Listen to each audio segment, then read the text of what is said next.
streets hum loud with a broken beat. Yeah, whispers crawl where the liars meet. Yeah, the truth's a shadow hiding in plain sight.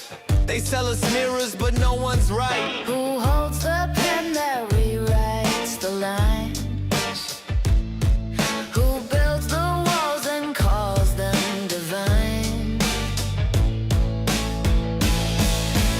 Burn the flags, burn the flags. They don't care what you have. Raise your voice or take your stand.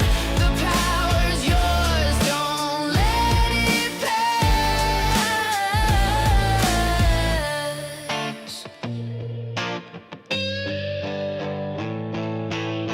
Marching forward, but stuck in reverse. Echoes scream, but they don't rehearse. Fingers point, but the mirrors crack. Both sides cheat while the people lack. Who feeds the fire? Who strikes the spark? Who paints the light? Who shapes the dark? Burn the flags, burn the flags. They don't care what you have. Raise your voice or take your stand. The power's yours, don't let it pass. Hey,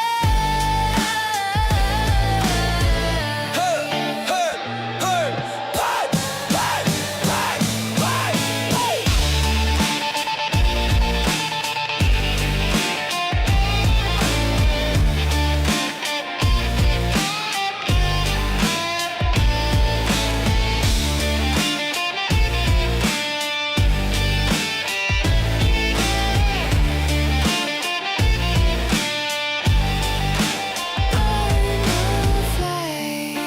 Burn the flags, they don't care what you have.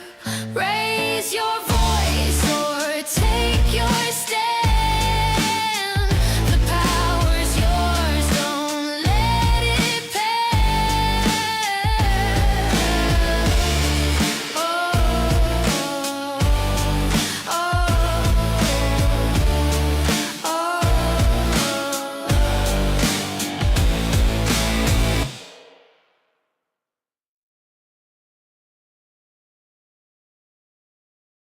What's up? What's up? How's it going, guys? We're gonna get right into the news today. I have a lot of stories that I need to cover today.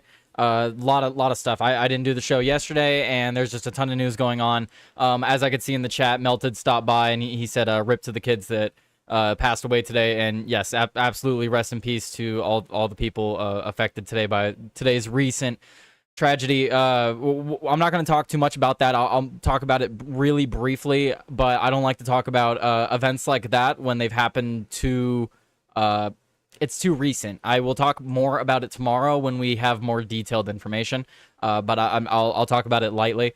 But like I said, tons of stories to get into today. Hello everybody, I see Villainous, Boosh killing it, Melted, I see Fishy in the chat. I hope you guys are all doing great. You know, despite the news that's going on. But like I said, there's a lot to cover, and I want to make sure you guys are informed. So let's start with this. All right, let's get into this first story. So first story I want to jump to actually is this one from Not the Bee. Looks like the DC grand jury is now refusing to indict the Subway sandwich slinger. So now I talked about this story last week. We had our laughs with the story. Funny story. That's why I wanted to open with it. You know, open with something light. And it's an update to the story. So, yeah, the Subway sandwich slinger, if you guys don't know the story, you know, Trump's been cracking down in D.C. He's had National Guard roaming and federal agents roaming. This guy, he had just gotten a fresh Subway sandwich. They were standing in front of the sandwich shop. And he started getting into it with one of them. And, yeah, ends up on camera chucking his sandwich at this dude's chest. You can't do that. You can't throw things at law enforcement officers, even if it is just a sandwich that doesn't do any damage. But yeah, so it goes on to say here, you guys remember the infamous sandwich thrower arrested by the FBI for assaulting a federal officer? And then it shows a tweet from Kash Patel here. It says the FBI arrested this individual last night. He has been charged with a felony assault on a federal officer. That was on August 14th, so a little over almost 2 weeks ago now. So, well, the federal government failed to get an indictment in that guy's case from CNBC, which we'll be pulling up their article here in just a moment. And then it also goes on to say that. So, unless they try for another felony indictment, this could be lowered to a misdemeanor. The subslinger, of course, has become a symbol of the swamp's resistance to Trump in the city. And it's showing a tweet here, which, I mean, that's just hilarious. Your weapon is a sandwich. A guy who threw a foot-long sub at federal law enforcement has become an unexpected symbol of DC's resistance to Trump. Can we get a sandwich flag so I can burn it? Can we get a right to bear sandwiches and then I'll burn the flag? Anywho, let's get to this article from CNBC though. So feds failed to get an indictment against the DC subway sandwich thrower who the DOJ fired. So yeah, it wasn't just that it was some guy. He actually worked for the Department of Justice and he no longer does. But prosecutors failed to obtain a grand jury indictment against a former Department of Justice employee who allegedly hurled a sandwich at a federal officer whom President Donald Trump deployed in Washington, D.C. It was the second time in recent days that a grand jury rejected an indictment request by the Office of U.S. Attorney for D.C., Jean Pirro, in a criminal case involving attacks on federal authorities carrying out Trump's policies. Pirro's prosecutors had sought to charge the man, Sean Charles Dunn, with felony assault of a Customs and Border Protections officer for the August 10th sub-chucking incident.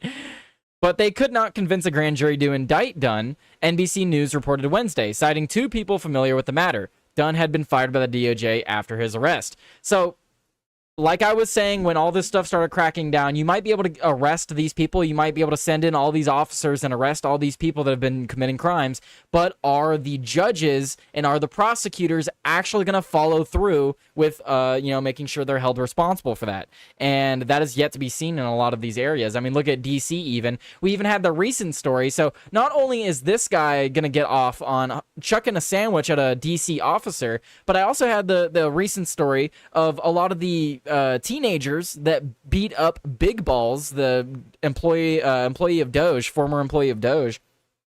A lot of the kids are getting off on that charge as well, and you can see how badly they beat him, and they're just getting off. They just get off on it. So yeah, Trump might be able to send in all of these officers and arrest all these people and put them in a cell for the time being, but are they actually going to face justice or not? And I don't know how we fix that. Do we start arresting judges? Can we arrest judges that aren't upholding the law? It is not clear if prosecutors will try to obtain an indictment of Dunn or lodge another charging instrument against him.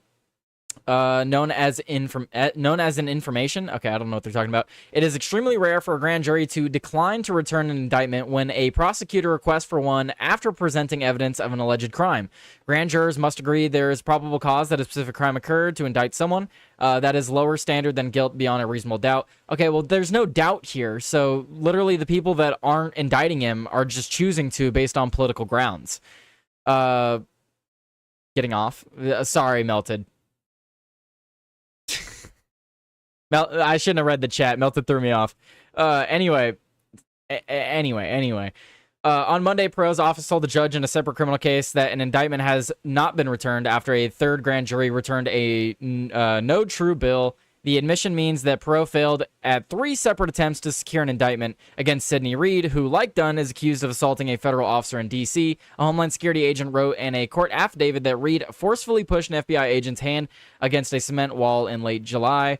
So yeah, it's just, again, we're just talking about judges that just don't want to prosecute people. They don't want to hold people accountable. And it wasn't even the judge in this case, right? It was a grand jury. A grand jury, based on political reasons, decided not to indict this guy when he's on video committing the crime.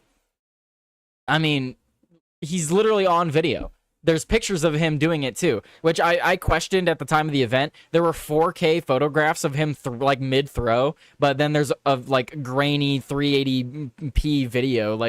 I don't know. It was super weird. I thought it was super weird, but I don't know. What do you do? What do you do? I think we should start arresting judges. That's my opinion. Because I don't know where you go with this besides jumping to arresting judges. Because if this guy gets off, if the people that beat up people in the streets get off, then whatever. I don't know. You know, they don't have anything held to account. The other video, that ain't proof. I know video's not proof anymore. To be fair, we are on the horizon of that. So Boosh does make a solid point there. More like blue balling justice. Yeah, seriously. Big Ball's got blue balled. Let's see. Woo, $5 football. Okay.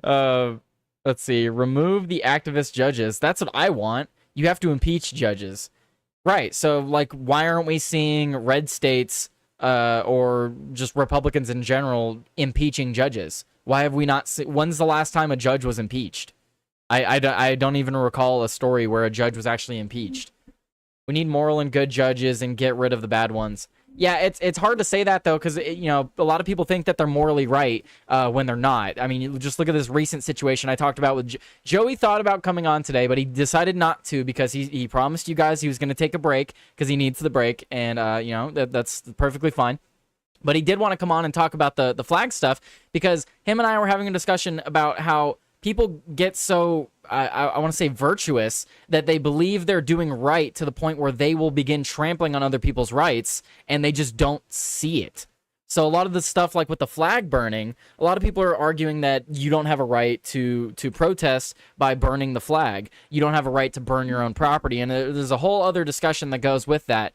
Lots to that. So with this burning flag discussion, it just exposes a lot of people that, like, yes, we want moral and good judges, but sometimes moral and good people can do wrong too. It's a difficult line that we have to thread. Anyway, I would have loved to have Joey on to talk about it, but it's okay. I'm sure he will talk about it in one of his upcoming episodes. But let's see, what are you guys saying in the chat? Hire more. Yeah. Yes, people lie to themselves. I don't even know if people lie to themselves. It's literally like they just don't see it. Like I said, Joey and I were talking about it. Some people just can't see that they're being hypocritical, or they can't see that what they're doing affects other people. I don't know. That's what Joey and I have been talking about a lot, because he's trying to talk about where he wants to take the direction of his show. And what he's been focusing on is, how do we show people that? How do you show someone that they're being hypocritical? How do you show someone that their actions affect other people and how they affect other people? Like, I don't know. It's a hard one. Hey, you're not allowed to burn your house down. I mean, probably not, because of all the hookups and stuff. That's because it affects other businesses when you do that, though. See, if you had a house that didn't have any, like, hookups or anything, like if you had no gas, no water or anything from all these companies, the reason you'd get in trouble for burning your house down is because you're actually hooked up with all these other companies. But if you just had your property and you had a house with no hookups, or you sourced everything yourself, yeah, you absolutely could burn it down. It doesn't affect anyone else, right? I'm off work if you want me to play devil's advocate. Devil's advocate for what, Melted? Let's see. I agree it shouldn't be allowed in a protest. I agree it shouldn't be allowed in a protest on the street. We don't need to have fires in the streets. Fires are not peaceful to me. Private property, have at it. I'm fine with flags being burned. If we're not talking about, like, burning flags in the middle of a park or the middle of a field, if you're talking about burning a flag in a parking lot or in the middle of the street, that's not affecting anybody. Burning a flag in a concrete jungle, you're not going to do anything. Especially if you're doing it away from everything. Just like with everything, if you do it in a safe way, you should be allowed to do it. But if you're being reckless with it, like if I'm setting a flag on fire and it's in the grass and it's starting to set the grass up, obviously, I should not be doing that. So just like with everything, if you commit a crime, you should be charged with that crime. But if I have my own property, I can do with my own property as I please. And I would be a lot more. Look. I think people that smoke cigarettes and then flick their lit cigarettes should get far more than a year in prison. I'm just saying. So if you want to argue about people lighting fires in public, you should target the people that actually cause fires, and that's people that smoke. So just ban all lighting fires in public, and that's included lighting your cigarette. Anyway, when someone says something stupid, I punch them in the mouth. That shows most people. Others, it just really pisses off. Okay. If a flag is on fire in a pole on a pole, there is no safe way of doing it. Well, see, that's different though, Boosh. I'm assuming by that context that if a flag is on a pole, that I don't own the flag, unless the flagpole's at my house. You see what I'm saying? Like, so if someone's destroying someone else's property, obviously that's a crime. Have you tried to start a fire with a cigarette? Not easy. I mean, you could say it's not easy, but it happens all the time. Anyway, let's see. Let's jump to this other story, because we have this updated story. A lot of people were talking about the wrestler that got beaten within an inch of his life, and well, we got this update now from the New York Post. So UFC legend Rampage Jackson getting death threats after his son's shocking wrestler beatdown. So before I read this story, I haven't read the story yet, but guys, don't target his dad. Don't target his dad over this. All of the blame, all full responsibility should fall on this guy's son. Can you call him a bad father? Maybe to some degree he didn't raise his kid right that got him to this point. But the father, this guy, Rampage Jackson, he did not beat this guy. Okay, his son did. So let's not target him. Shouldn't even really be targeting Raja. Just let the law play out. But do not target the father. You can put some blame on him, like I said, but overall, it was the son. Quentin Rampage Jackson has been on the receiving end of hate stemming from his son's actions. Jackson's son, Raja, brutally battered professional wrestler Stuart Smith, leaving him hospitalized and in serious condition. And the former UFC star told TMZ that he is being targeted with racist messages on social media.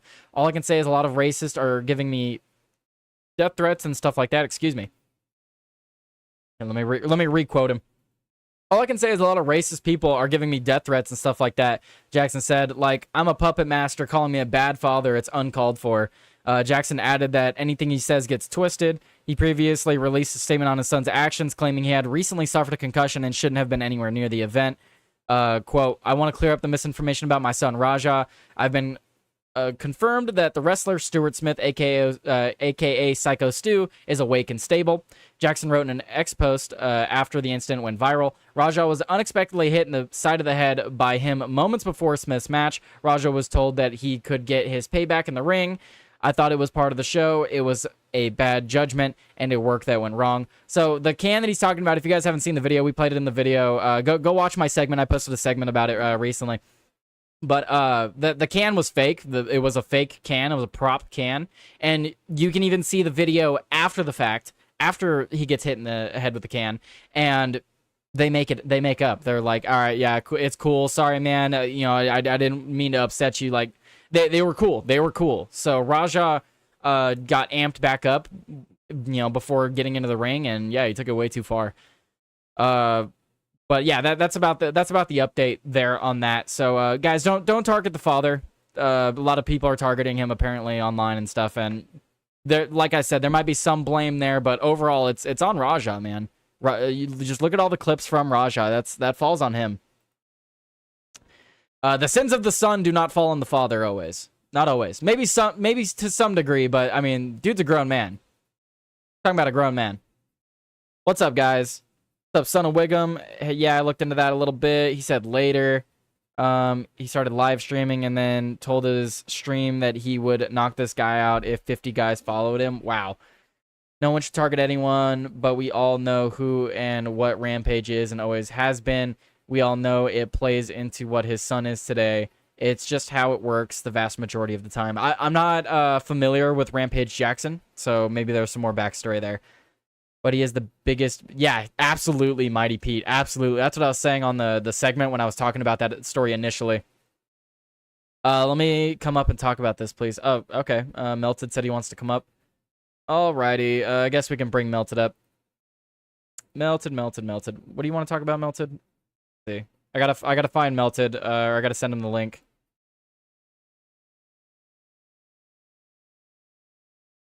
And then while we're waiting for him, I will go ahead and just talk about this really briefly. we'll transfer over to this. I will be talking about this story more tomorrow. I do not want to go in depth on it today, just because we don't have much info. So absolutely tragic story, like I mentioned at the start here. So this happened this morning. Minneapolis Catholic school shooting, 2 children killed and 17 injured. Suspect is also dead, police confirm, and 14 of those hurt are children in the shooting during mass in South Minneapolis. Officials said 2 children were killed and 17 people were injured in mass shooting at a Catholic school in Minneapolis, Minnesota on Wednesday. We don't have much information. Well, I don't know all the information we have, but like I said, I don't want to cover this until tomorrow. I want to have extra time to make sure we have all the facts, at least more facts than we currently have. As with stories like this, there's a lot of misinformation that gets thrown around, so I want to let the dust settle before I go more in depth on this. But of course, as it is a major story today, I did want to at least mention it. So yeah, I'll be covering that more tomorrow. You guys can keep an eye out for that tomorrow.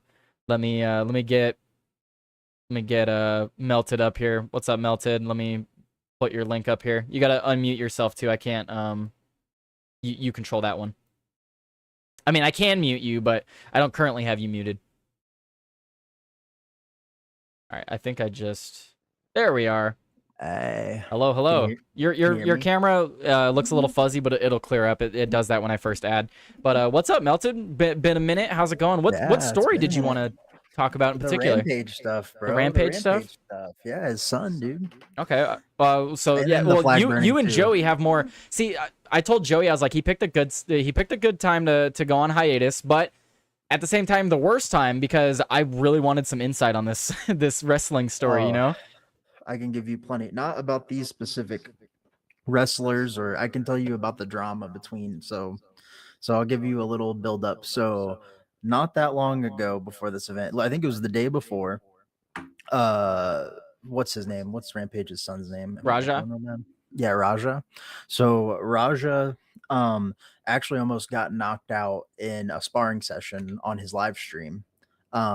He was kicked in the head by a spinning wheel kick and got almost knocked out. He stumbled off of the stream when it happened, and people saying the prop can it's an it's still like it's a can, it's still gonna hurt. He's still smacking it on your head, and he did just almost have a concussion. Like it's possible that he did have a concussion, especially how he stumbled off the stream when it happened. Well, that's what his But- dad was saying, right? And his initial Mhm. statement was that he had a concussion.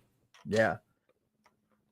But like I don't agree with I think Raja should be in jail, especially how he reacted to it. Like, I wish I wish I could find the stream clips actually of what happened after the fact when he left the building and was still streaming after he just nearly put this he flatlined him. I did play some clips, and he's like walking down the street, and he's like, I'm tired of people calling me a bitch and all this stuff, and and apparently he was repeating some stuff that his dad was like talking smack to him, and he was saying he was repeating some of that stuff. So he definitely was amped up. He was amped up, but so his I forget exactly who the guy that he that called him was during the stream after that, but he leaves, he goes out back, he's still talking to his stream, he has a stream going. Dude calls him and he's like, bro, what was that? He's like, what did you just do? I think it was his manager. Calls him like, what did you just do? And he's like, I don't know, man. I don't know. I'm just tired of being called a bitch, blah, blah, blah, blah, blah. And the dude's like, you just flatline this dude. Like, this dude is out, no pulse in the middle of the freaking ring right now. Yeah. And like, he's like, oh man, tell him my bad. No remorse, nothing. He'll just tell him my bad, bro. No, I mean, I talked about it in that clip, and I don't know where you're at on it, because you and Joey watch wrestling, MMA. You guys watch fighting way more than I do. Dude should be in jail. Dude should be in jail. Attempted right now. murder, He's like 20 years, first degree 20 murder. years. Attempted murder for sure. Attempted murder. Because like I tried to break it down the best I could, but essentially Psycho Stu let him pick him up because he was like, oh, it's a part of the work, and then he got dropped on his head. So me and Joey, what we would call this is he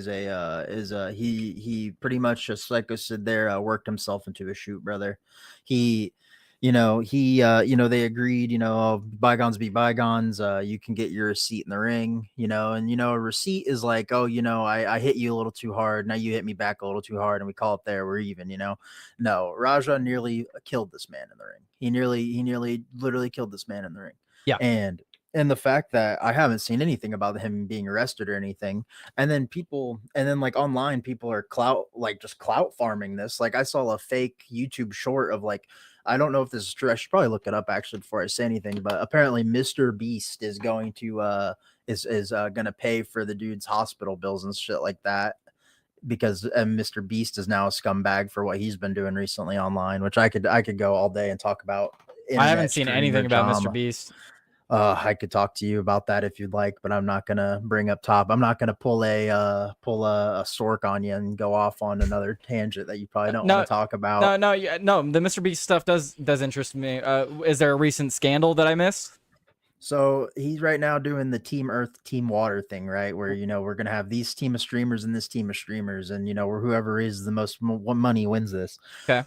Well, Mr. Beast is having he was apparently having issues, he has issues with talking to people and asking people for money. So what he's taken to doing is he gets these streamer teams and then they get in Discord and then they call random streamers that they know and then pull them up on the spot on stream and is like, "Well, I donated 100,000, so how much are you going to donate?" And now now he's like trying to force people to donate money to him by shaming them on the internet. Really? Yep.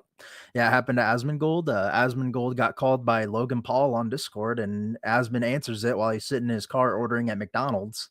And he's like, "What's going on?" And he's like, and he sees Mr. Beast. He's like, "Ah, my." And then Logan Paul's like, "Oh," or Jake Paul, one of the Paul brothers is like, "Oh, well, I donated 100K." And then XQC's like, "I donated 100K." And then Asmon's like, "Bro, I'll do 50K. I'm not doing 100K for donations, dude." And then So it's just a measuring contest amongst all these popular influencers right now, and Mr. Beast is like forcing it. Yeah, he's pushing it. And then of course when Kai Cenat gets brought up into the situation with some more online drama between Aiden Ross and fucking Kai Cenat, he's like, "Oh, I don't want to bring it up. Who doesn't want to be on the stream? Because I don't want to." Everyone knows it's Kai Cenat, bro. And Kai Cenat's avoiding streaming right now because of all the Twitch bots and everyone that just got if you know about the Twitch drama, Twitch just got rid of a bunch of bots. They came back the next day, but they banned a bunch of bots, and Twitch's viewership dude, I'm scared for when Rumble's gonna do that purge. Yeah, like that's ever gonna happen, that'll bro. never happen. My 32,000 views that I had on that one video that I'm 90% sure were all bots. I don't think it was. Sure. I don't think it was all bots, but I think it was probably like 80% bots. It was bad. It's bad. And look, I don't blame Rumble. I mean, you got to see what they're up against, right? You see what they're up against. You got to play some. You got to play some games to get up in the ranks. I guess. But that's the thing. You don't have to play these games, bro. You just wait it out. And look, like everyone's gonna be like, "Well, Twitch is a big fucking fake platform." And then also now you have Tectone. Tectone's like, "Oh, dude, let me get a Rumble." Like Tectone just got banned from Twitch for telling a fan to off themselves in a joking manner. Well, not really joking, but it was for Tectone. It's a joking manner, but you're gonna, and he's like, "Give me a Rumble contract." He's like, "Get me a Rumble contract." Like, you already got one of these gigantic streamers right now that gets 5K views on every stream he does without view bots. And then like, what, has he been offered a Rumble contract? He's been offered to come over to Rumble and stream on Rumble? No, he got offered to go to Kick. Like, come on, like there's no talking or anything. It's like, that's, I don't know. I stopped streaming because I was tired. Like after that one stream, bro, and I streamed a couple more times and like no growth or anything. I was just like, I mean, we could talk more about that later. Yes, what I find is most of the people I see, and I can name a few, the reason they're not growing is because they're not tagging things correctly on their videos. But it's like tagging things, but like if I stream the hours I was streaming, I was like with 4 viewers. I was first page of Rumble with just 4 viewers. Like it shouldn't matter about tagging. It hasn't been like that in a while. The Rumble gaming stuff has blown up. Like the top streamers are never below like 100 now. Here, let's go to the gaming category. I mean, yeah, what is it right now? Because it's been a lot better. It's the Stone Mountain 64 streaming Warzone. Like, I'm sorry, Warzone isn't getting you 500 views on this fucking platform. Or no one's watching Warzone. Hey, I'm happy. I'm happy that it's not the. Did they get rid of the 24/7 fucking streamers that were 100% view botting? Did they get Well, rid of those finally? a lot of them have gone away because of the new Rumble creator requirements. Oh yeah, the chats, a certain amount of chats. No, not just the chats. They got their asses with the live ad reads. Oh yeah. Oh, was that what they were doing? They were just getting the rat. They were just playing the ads with just like had a bot No. clicking the ads. You have to do a minimum 5 ad reads live a month. See, if I was one of these platforms that really didn't give a shit about my image or anything like that, what I would have done is I would have made a script that automatically played the ads for me, that automatically told Rumble I was doing the ad and clicked it and paid me, and then I would just keep my 24/7 stream going. But see that they I don't think these channels are made by lazy people. They're not gonna, that, and like the reposters, that you can't do that with the reposters. You can't get an Alex Jones doing an ad for you. You can't do Asmongold doing an ad for you. Asmon, like the thing with Alex Jones is it said like the Alex Jones I don't think is view botting. 100%. No, I'm not saying he is. I'm saying that there's people restreams, these restreamers. There's a lot of restreamers, and then there's those restreams were just view bots. Like they were just having view bots, and because you make more money from the ad revenue than you did from paying for these bots are 5 cents for a month, dude. To have a view bot on your stream, it's 5 cents a month. You pay so little, and I bet you Rumble it's even cheaper. And then you're gonna like, that's like, there was this one girl that she hasn't streamed in over, she's streamed 24/7 for the last 4 years to 2,000 people 24/7, never dropped below 2,000. And then they were making hell. That's the thing, is like people were saying, well, they have this thing to counter the view bots and you don't get paid for the view bot revenue. I'm calling bullshit, because why the fuck would this person be spending the like 2,000 bots, 5 cents? Do the math. Here, we'll do it. We'll see how much they were spending. Well, here, I do have a lot of stories to get to. Let's. Okay, my bad. No, you're good. You're good. We were having a good conversation. That's my fault too. Do you want to stay and talk news, or? Yeah, sure. I have nothing to do today. All right, super political story for you here, right here, Melted. Super political, guys. I love to talk about the political stories. Guys, we have this from Not the Bee. A fisherman reels in the first of its kind orange shark near Costa Rica. This isn't a fake story. This is real. That's a real shark. Well, Costa Rica's close to Mar-a-Lago, and maybe Trump taking showers with all that orange dye on. One of these sharks got into the tanning booth with him. He's polluting the water. He's polluting the water with his spray tan, bro. It's so much spray tan, dude. They're polluting the water. Fishermen in Costa Rica hooked a 6-foot-long bright orange nurse shark, and scientists say it's the first of its kind. So this is the first time an orange shark has ever been discovered. Yes, that's an orange shark. Who's the greatest, most beautiful shark in the world? You are. Oh, that's good, bro. If I ever caught something like that, bro, I'm telling you right, I'm not telling anybody. I'm not taking a photo of it. I'm going out to open waters and I'm catching that thing, bro. And I'm putting that on my mantle. Dude. You put it on the mantle. Sick. That's a sick looking shark, dude. That's like a. Killer Sense said that's a radioactive shark, no touchy. Dude, I don't. Straight glowing. I thought it was a koi at first. When I looking at it, it looks like a koi fish, and then like. Dude, that's such a beautiful color. Imagine what it is in person too, because like I went deep sea fishing recently, and we caught some vibrant colors like fish, and the pictures just don't do it justice. So I just wonder like how beautiful this thing looks in person.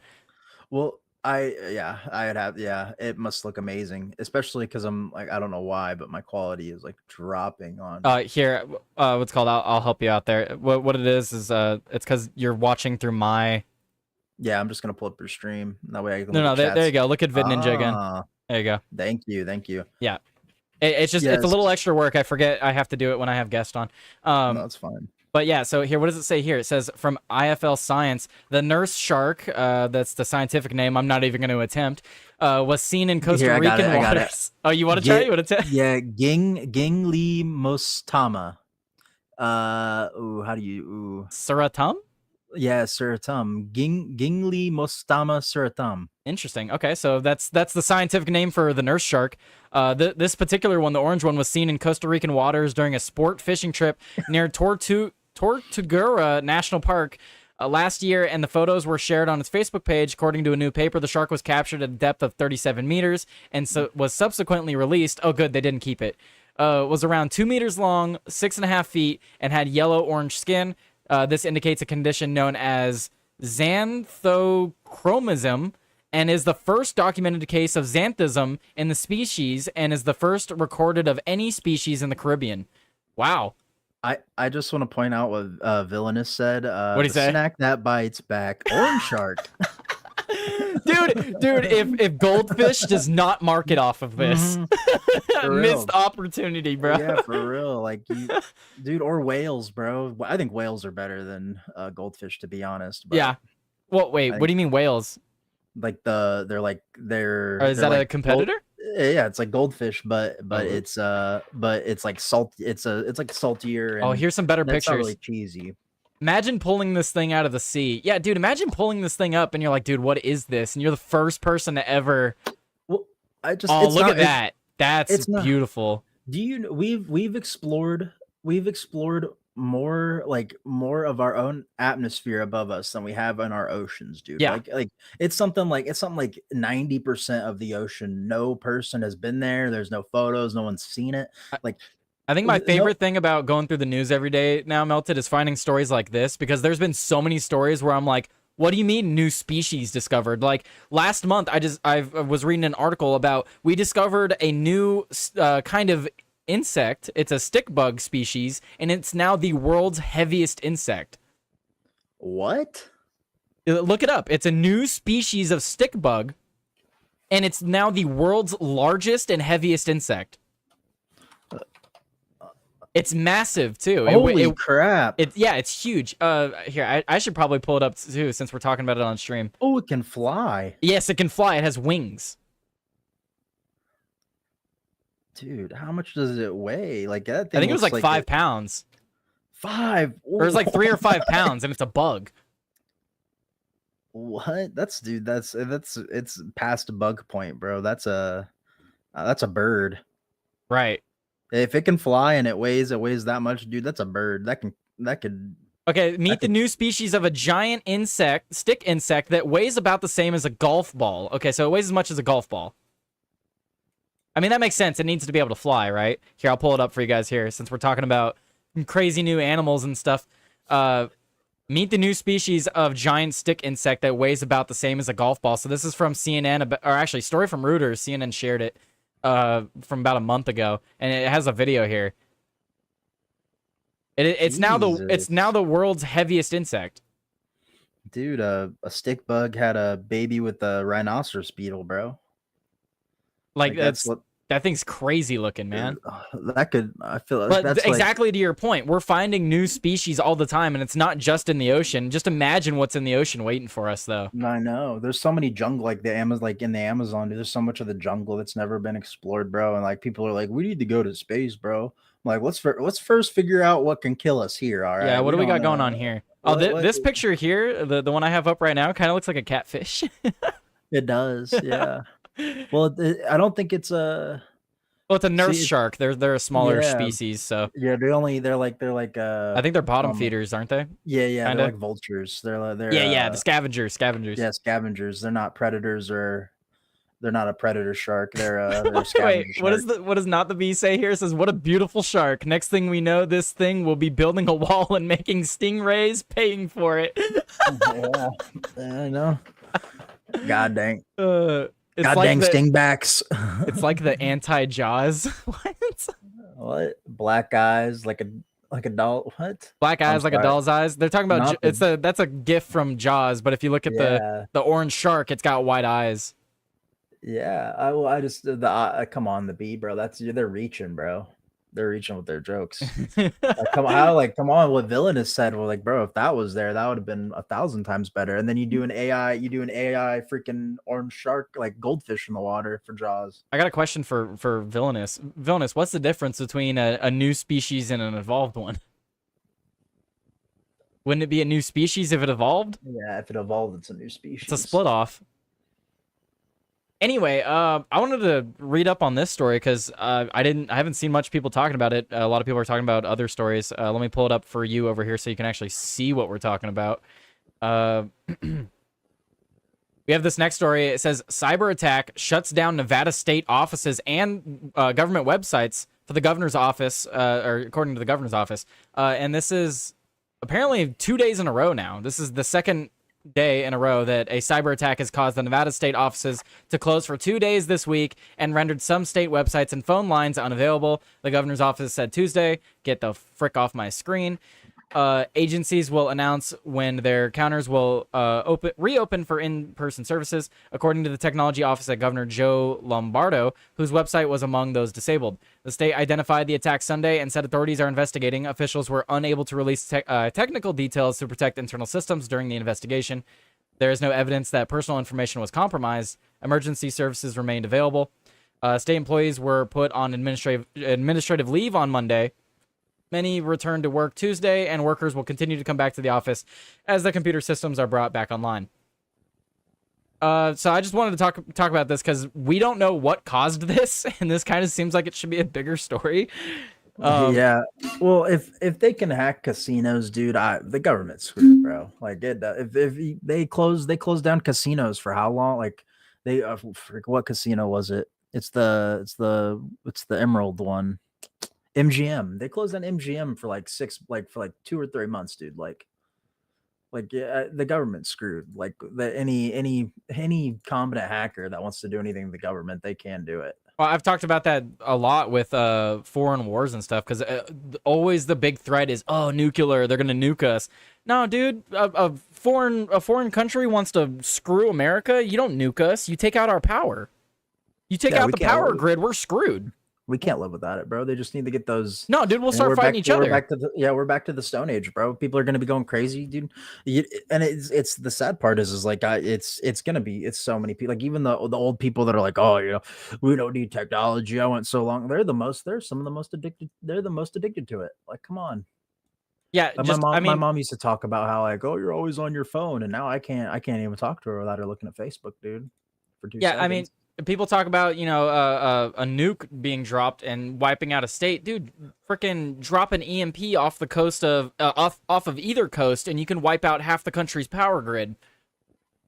Mm-hmm. Like, and that would really screw us. That like a lot more than a nuke would. And then, guess what? You know, a nuke destroys the land. Maybe they want it after. Yeah, no, they want the land. Land is like that's the whole. Especially the United States. The United States has got a lot of very valuable land. Every country wants. Well, it is very fertile and everything like that. But I'm telling you, bro, Europeans always like laugh and make fun of our houses being made of paper. And the whole reason is because you bring that brick house over here, dude, it's gonna get sucked up and blown away, or it's gonna get flooded away. The reason why our houses are so cheap and flimsy is because we know they're going to get hurt, and it's cheaper to we know that rebuild them. Yeah, we know a hurricane's going to come through or an earthquake. Mm-hmm. That's especially in a lot of places, you know, down there in the bottom right of the country, you know. Bottom, yeah. But the deep south. I wanted to talk about this story because I saw this story. This is one of the stories I saw yesterday, but I didn't get to cover because I didn't do the show yesterday. I want to get your thoughts on it.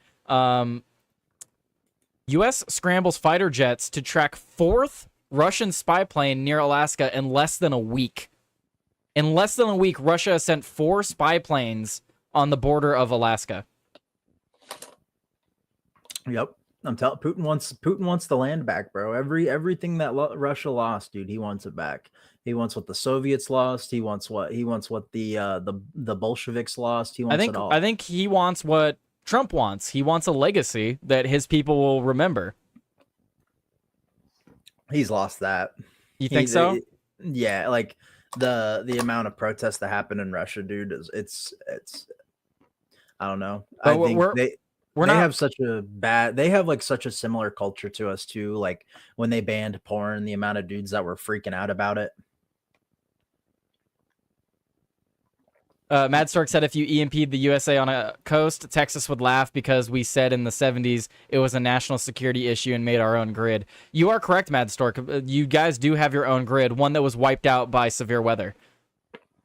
It gets a little too hot and the AC goes out. It was actually too cold. That time was too cold. Oh, yeah, it was too cold. But it get a little too hot in Texas, dude. You know, yeah.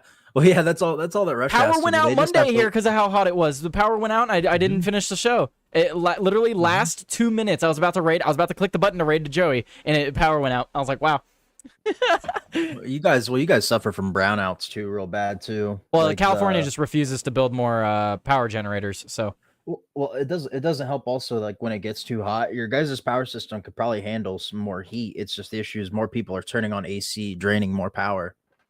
oh yeah, absolutely. But that, and we, instead of making more nuclear power plants, we'd rather destroy them. So Well, of course. That's you don't want it's Chernobyl 2.0, bro. You think I'm gonna trust a bunch of Californians to make a power plant? Are you crazy? that's fair. That's fair. But so they're not taking this lightly, though. It says NORAD deployed E3 Sentry, 2 F-16s, and a KC-135 tanker to track the IL-20 Coot reconnaissance aircraft.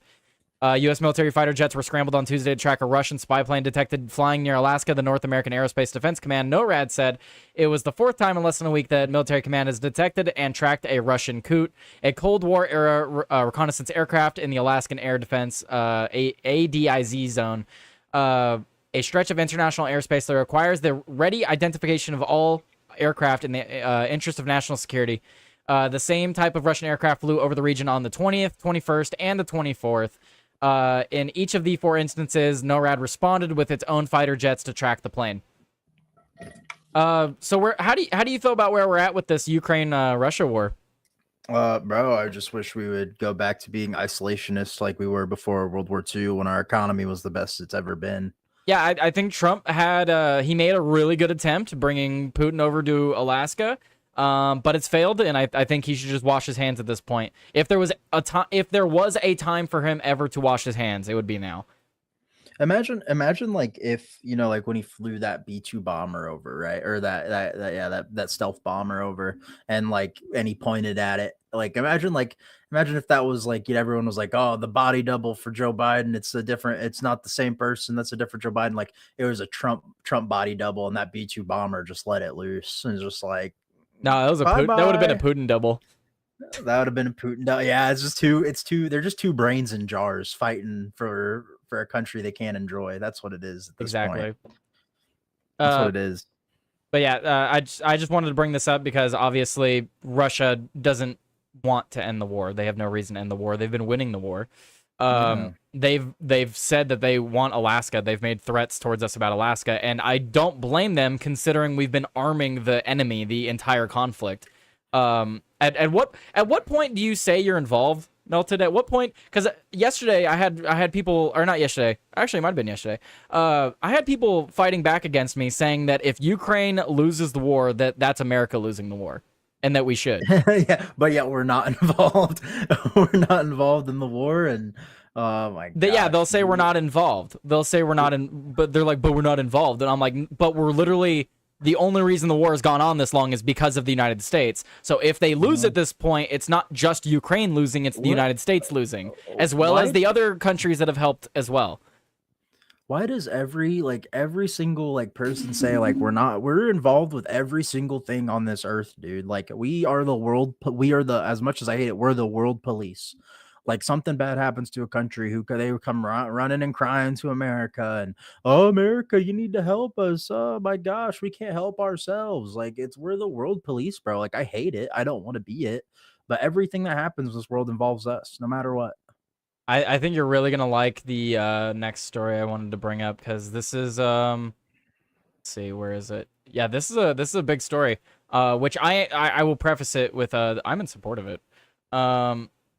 I couldn't find a single U.S. outlet to report on this. Let me pull this up on your screen for you first, Melted. Do you know how I pull your because I thought I was gonna get rid of make your screen smaller, and I clicked on this thing, and now I can't see you at all. I don't know how to fix it.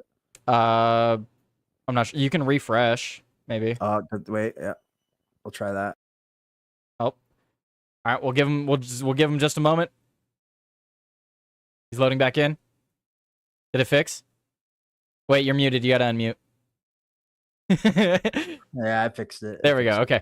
All right. So now we'll jump to this next story. So like I was saying, this is a story I haven't really seen people reporting on. You can see it up on your screen now, right? Yeah. So it's been reported for the past week now that we are beginning to send aircraft carriers and naval ships over to Venezuelan waters. We have a bounty on their president's head. And we've made repeated threats against the cartels in the region. What? I mean, what else am I to believe other than we're about to openly start war with Venezuela? Yeah, fuck Venezuela. I don't care. Look, The- I like I said, I want to preface it with I'm in support, but we are about to start a war with Venezuela. Yeah, I think fuck Venezuela, bro. But I don't want to be involved with any wars. But dude, if we could take over Venezuela, they got a lot of oil. I They said- got a lot of oil over Well, it's not there. just the oil, it's even besides that. Their president harbors cartels in the country, and the Oh, yeah. cartels operate within the country, and then they outsource it to other surrounding countries and South America up to Mexico. Like, so no, like when I've talked about going after the cartels, it never was going to stop at Mexico. I knew that. It has to go down to South America because that's where they originate from. Yep. It's gonna have to, it's gonna be, it's not gonna be North or South America, bro. It's gonna become America. It's just all Um, America. It'll all, It's gonna all be America. yeah. And But- it is what it is. I'm in support of it. This needs to happen. And like I was telling Mad Stork earlier when I sent them this story, because literally when because I went to Ground.News, Ground.News list everyone that does all the reporting on this. None of the reporting on this is from United States sources. Of course not. Well, the thing is these are the it should say cartel deploys warships because these are If it was the Venezuelan Navy, it would look like the Cuban Navy where it's a bunch of dudes on a door floating over to America trying to join because there's no way. There's no one in Venezuela, bro, that's gonna fight against the US, bro. They know it sucks there. You just add it. Not brought to you by Pfizer with the I'm- winning comment of the day. Not brought to you by Pfizer with the winning comment of the day. He said, that's not a war. That's target practice. Yeah, well, that's the thing is like it's like you Oh. can as much as I hate to say it, you can ask Tim Pool. Well, you can't ask Tim Pool because he hasn't done his show for himself in a while. But he went to Venezuela, bro. Venezuelans don't like Venezuela. Like, come on, what? Like, you have to do some it's like the same way with China, except China has they have mind control. Like, I want to call it, it's indoctrination. It's super strong indoctrination for their country, where Venezuela does not have that. It just has fear. It runs on fear. So it says here that Venezuela on Tuesday deployed warships and drones to now patrol the country's coastline after the United States dispatched 3 destroyers to the region to pressure strongman President Nicolas Maduro. In a video on social media, Defense Minister Vladimir Padrino announced a significant drone deployment as well as naval patrols along the Caribbean coast, including larger vessels further north in our territorial waters. The move comes amid escalating tensions with Washington, which sent 3 warships and 4,000 Marines towards Venezuela last week to curb drug trafficking, which I have been reporting on that. They've been capturing a lot of... They just made a historic grab of drugs. They captured, what was it? It was almost like $1 billion in drugs in one haul. It was some insane number. But Well, yeah. you gotta put in the fact of how much of that's correctly cut, and I like you how know. organized and neat and categorized they had it. I wonder where they'll be putting it. Yeah. Anyway, they totally won't resell it to other countries. Anyway, no, dude, they can't. It's gonna go up Hunter Biden's nose, bro. I don't know what you're talking Oh, about. sorry, dude. sorry. He can't afford that anymore, as you know. like- Oh yeah. Well, he just make another painting. Matt Stork said that the Venezuelan's military is 343,000.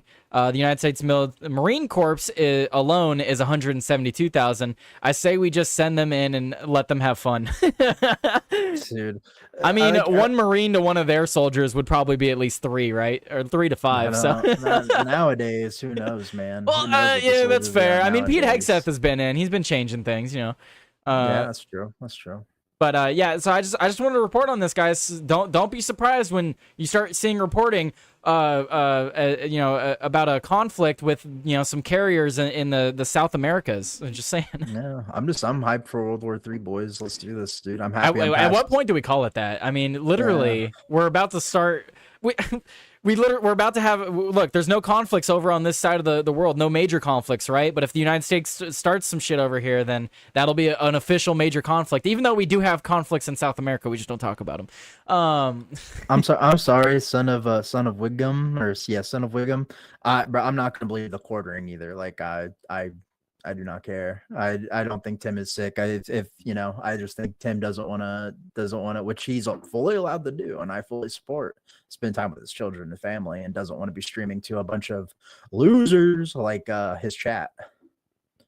So I can't. But Melton's not talking about you guys. You guys are cool. You guys aren't losers. Oh, you know, like this is from No, this is from a long time. Tim, we're a bunch of fucking losers, bro. We need to get our shit together. Like, come on, guys, what are we doing? I was gonna make a comment, but I'm not going to because I don't want to get sued. I'll tell you after. I'm gonna get sued. No, By who, you'll bro? understand when I tell you By later. who? You'll understand when I tell you later. Like, he called me a loser in court. and No, now he you don't called understand. himself a loser You don't too. understand. Okay. Only Okay. Mad Stork and Lynch would know. Okay, fair enough. Anyway, let's jump to this next story because I'm not done. We're still not done about talking about the coming World War III with the cartels being a part of this conflict. Mexican officials in danger of being named as cartel leader pleads guilty in U.S. court. This is one of the leaders and founders of the Sinaloan cartel, is Ishmael El Mayo Zambada. What? El Mayo. El Mayo, yeah, that's his name. El Mayo.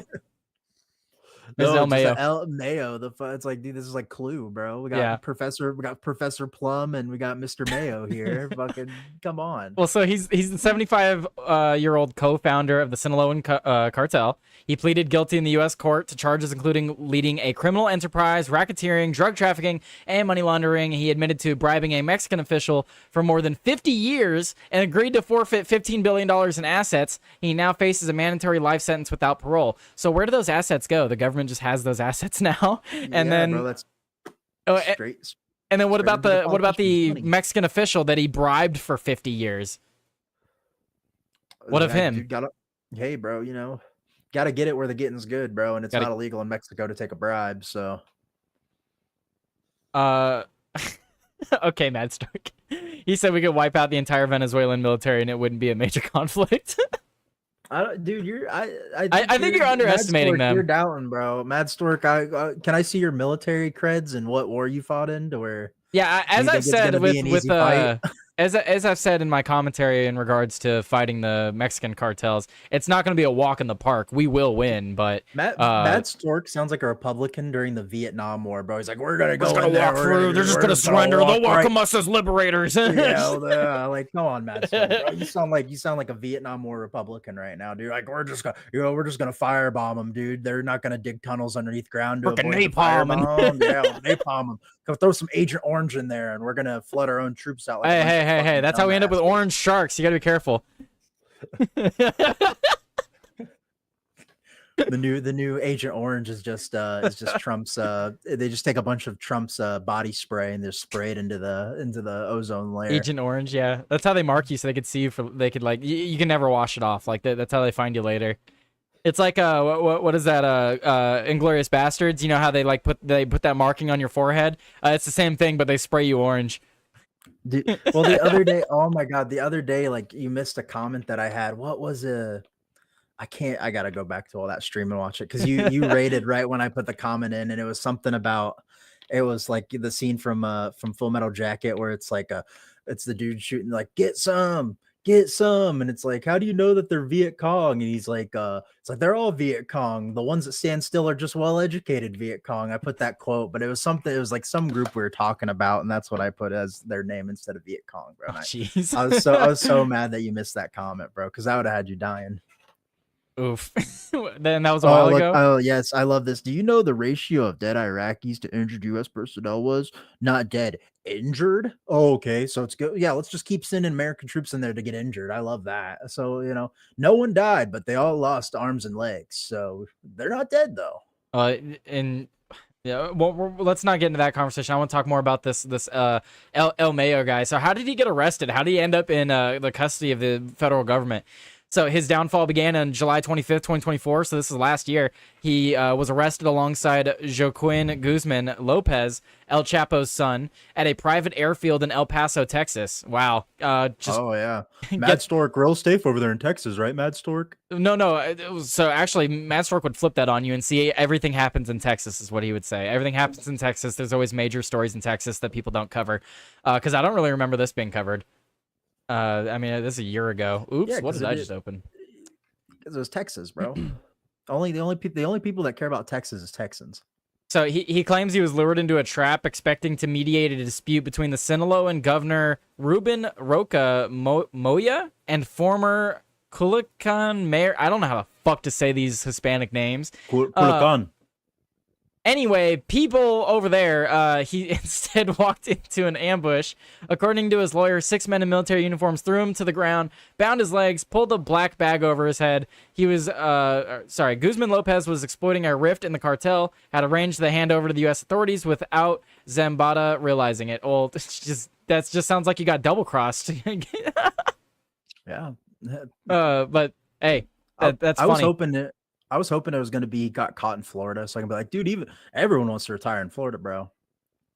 But so basically, this is a little bit longer story. I don't want to read the whole thing because we have more stories I need to get to. But it just breaks down here that this guy's allegedly willing to give up names of a lot of high-level officials in the Mexican government that he was working with.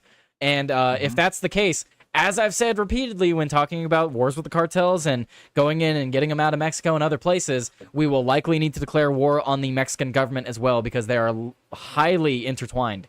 And that's just a statement of fact. Then that's why you see what's her name, Scheinbaum, making statements about how she wouldn't allow the U.S. military into the country. It's because she has to make statements like that so she doesn't get assassinated. Because if she's out openly saying, "Oh yeah, come on into the country, we'll let you in," she won't be president very long.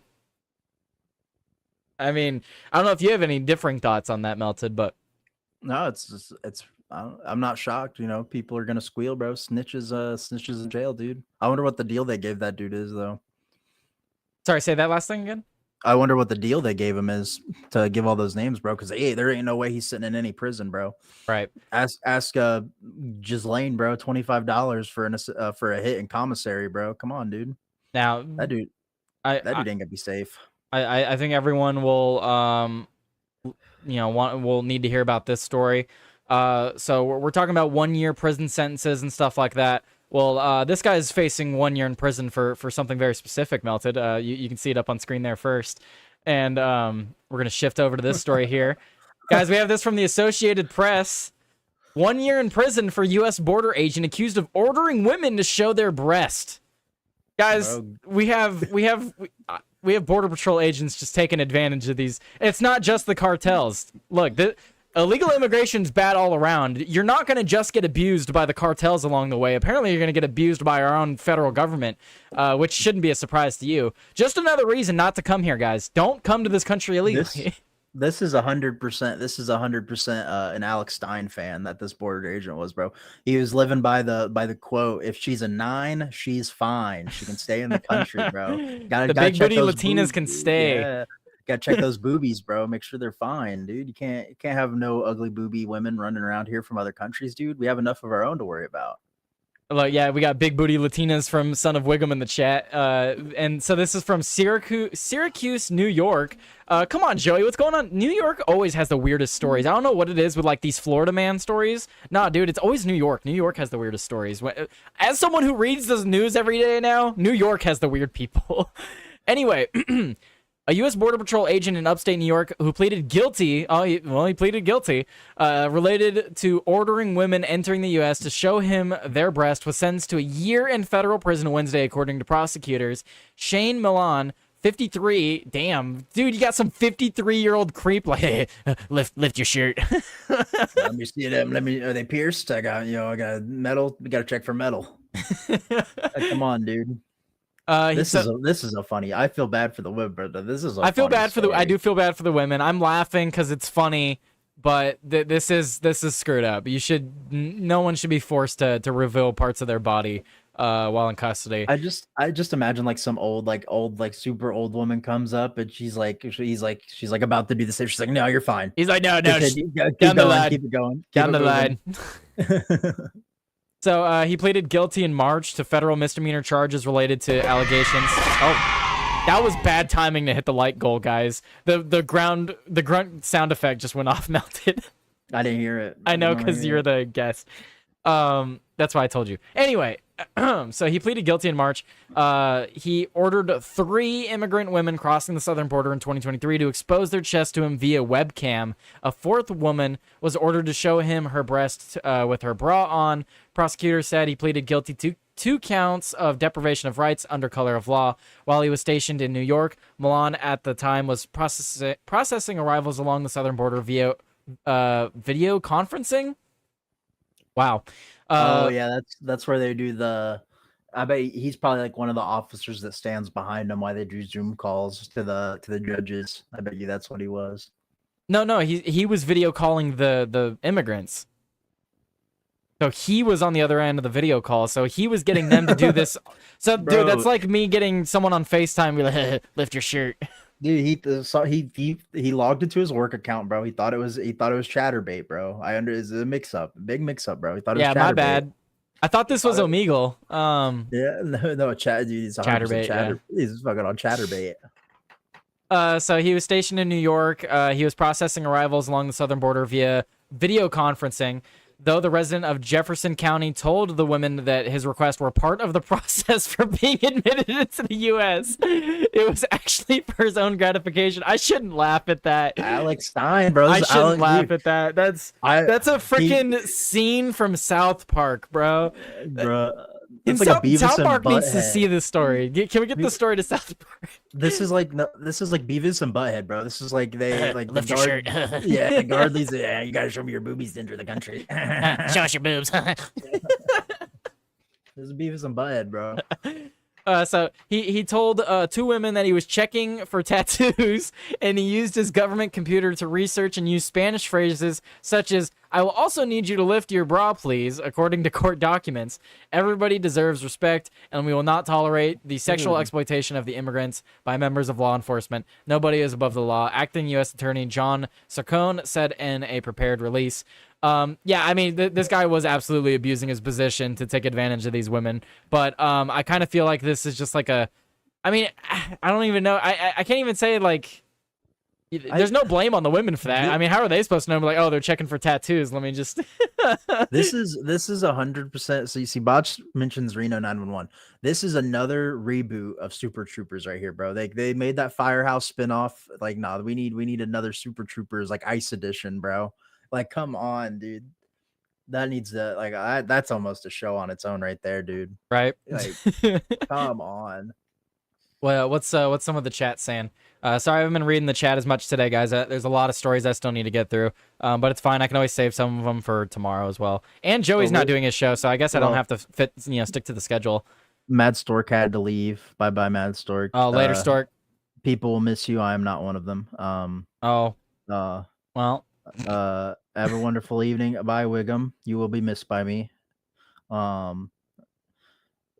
Yeah. Oh, the young. So Shitty Guff said the young leadership in the Sinaloa cartel turned him in. It's a war between their old blood and the new blood. Hey, still he got double crossed, and that's a win on our part. Yeah, it's just he's getting. They got the same problem this millennials do. The millennials got, bro, and then the Gen X, bro. These boomers, bro. Like these goddamn boomers. Oh yeah, sorry. Villainous is correcting us in the chat. He said, no. It's we are wrong. It's big titty Latinas. yeah. Well, no, little titty ain't too bad either, bro. Come on, dude. If this guy was on the Epstein list, he'd be fine. Nobody's above the law, my ass. Well, my question is like for a Democrat state, I feel like they would be throwing the book more at him, right? Like this, I feel like a year is maybe 2 years. Like he very clearly knew he was what he was doing. What do you get? And is it only a year because it was video call and not in person? Like, would he have gotten a higher charge if it was in person? I don't want to look up what the law is. I'm not looking up the law. The average sentence for someone that's committed sexual assault. I'm not looking that up. I would, but I'm not gonna have that in my search history right now. Fair, it's fair. I don't know, probably whatever the average is for sexual assault. Honestly, that's what I think would be. I just feel like a year might be a little too light for someone abusing their position like that. Yeah, well, that's the thing. It's like, is this like he was abusing his position, or did he have a manager that's like, you got to check, bro, you got to check for Got to check tattoos, for every body tattoos and part. stuff. Yeah, Like, come on, is this gonna be like George Floyd all over again, where the dude was trained to put his knee on he's people's trained to back, do it. and Yeah, yeah, yeah. and then you got jail Yeah, it time turns for out putting we've got 20 other officers that have been doing it for years. yeah, yeah, like, come on, like, is this some dude now like No, that's freaking out fair. like, That's I got fair told by my question. manager to like, I'm a gay dude, bro. I don't want to see women's boobies, bro. But this is what my manager told me, bro. Like, come on, dude. That's when they'll start checking for tattoos below the belt. Anyway, Yeah. Then that dude gets caught. He's like, I need to see your penis. The penis tattoos. sorry, it's just just procedure. You gotta drop Yeah. drop the pants. You know, Lift the balls. Gotta see under those balls. tilt the shaft to the left, not to the right.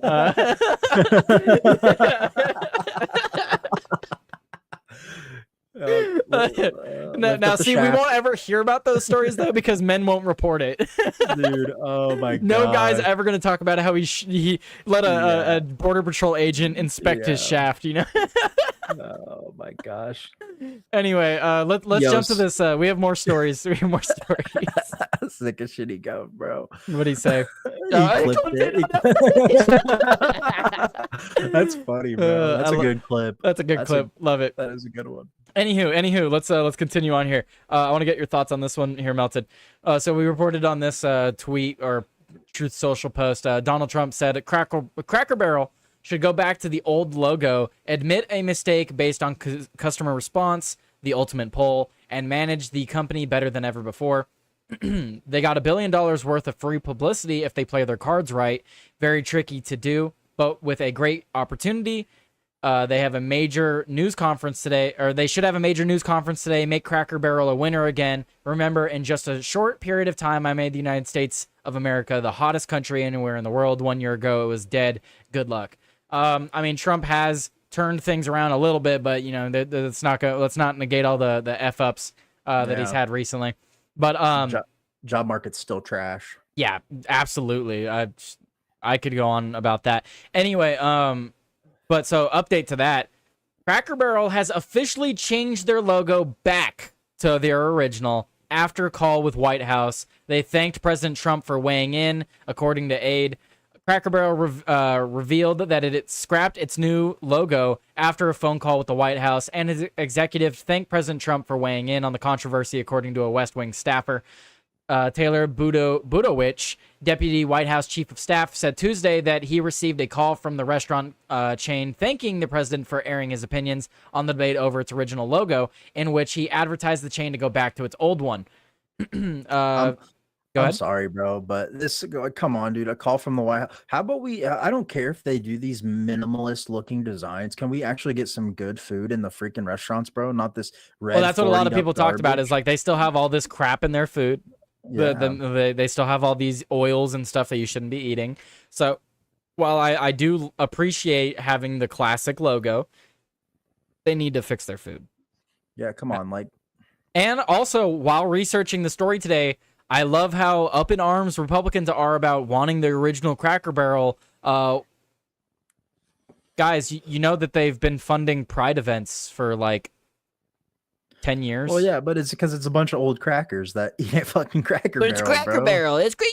Go to Yeah, Cracker come on. Barrel. Oh, so what if they, fund the gays with the kids?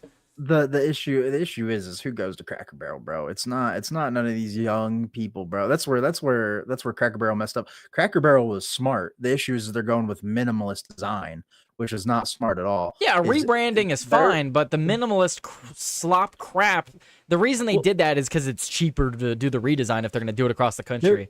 They're listening to Tim Cat's videos, the great dying, bro. Tim always talking about the great dying of this population, bro. That's the only population that eats a freaking Cracker Barrel, bro. Like I haven't been to the only time I ever go to Cracker Barrel, bro, is when like my grandma wants to go to Cracker Barrel, bro. Like even my parents aren't like, let's go to Cracker Barrel ever. Like I've never been. We don't have many in California, but Well, yeah, then it's again, a 'cause lot it's of a bunch places are of- leaving California. We're probably going to lose freaking In-N-Out soon. So the headquarters, the main office of In-N-Out, they've already said they're leaving California. We lost In-N-Out, bro. Like how bad do you have to f up to lose a fast food restaurant? Especially in a place like California. I'm surprised Bad. it was even in America. like the headquarters for Dairy Queen and for Burger King are both in Ireland because they have a lower tax. So they can pay lower taxes doing that. I don't necessarily blame them. Taxes are bullcrap. But yeah, I wanted to bring this up, the story. There's not a whole lot to add on it. It's just a funny story because a lot of people were complaining about the redesign. Ultimately, I didn't care. I thought the redesign looked stupid. I'm of the same mindset of Melted. If you're gonna do a redesign, then do it right. Don't do the minimalist crap. But at the end of the day, I don't care what happens to Cracker Barrel. They have bad food and they have bad politics. So anyway, any final thoughts on that one, Melted, before we move on? You know, great dying's happening, bro. You know, they should definitely not go back to this, yeah, like old country store, bro. Like, I'm sorry, like. Well, and then Yeah. before we move on, I guess I'll read this. Trump, of course, had to tweet out because he was given credit on this. He said, "Congratulations, Cracker Barrel, on changing your logo back to what it was. All of your fans very much appreciate it. Good luck into the future. Make lots of money, and most importantly, your customers happy again." I feel like it's just like virtue signaling because Sir, he did not tweet this out. He truthed it out, bro. He's on. I'm sorry that just like when people say they look things up, they Googled it. Yeah, It's the same thing. I tweeted know, it. So I'm joking. you know, I like, so, you know what I mean. so look at this. Wait, go back to that, please. Go Oh, back to that. So let's see. So top trending topics right now: hashtag Cracker Barrel, hashtag MAGA, hashtag American First. Well, that it's platform. curated because it's truth. I know, but that's Seth. The truth is curated, don't you know? Yeah, I know. That's you know. Yeah. Anywho, let's move on. I still have a lot of stories to get to.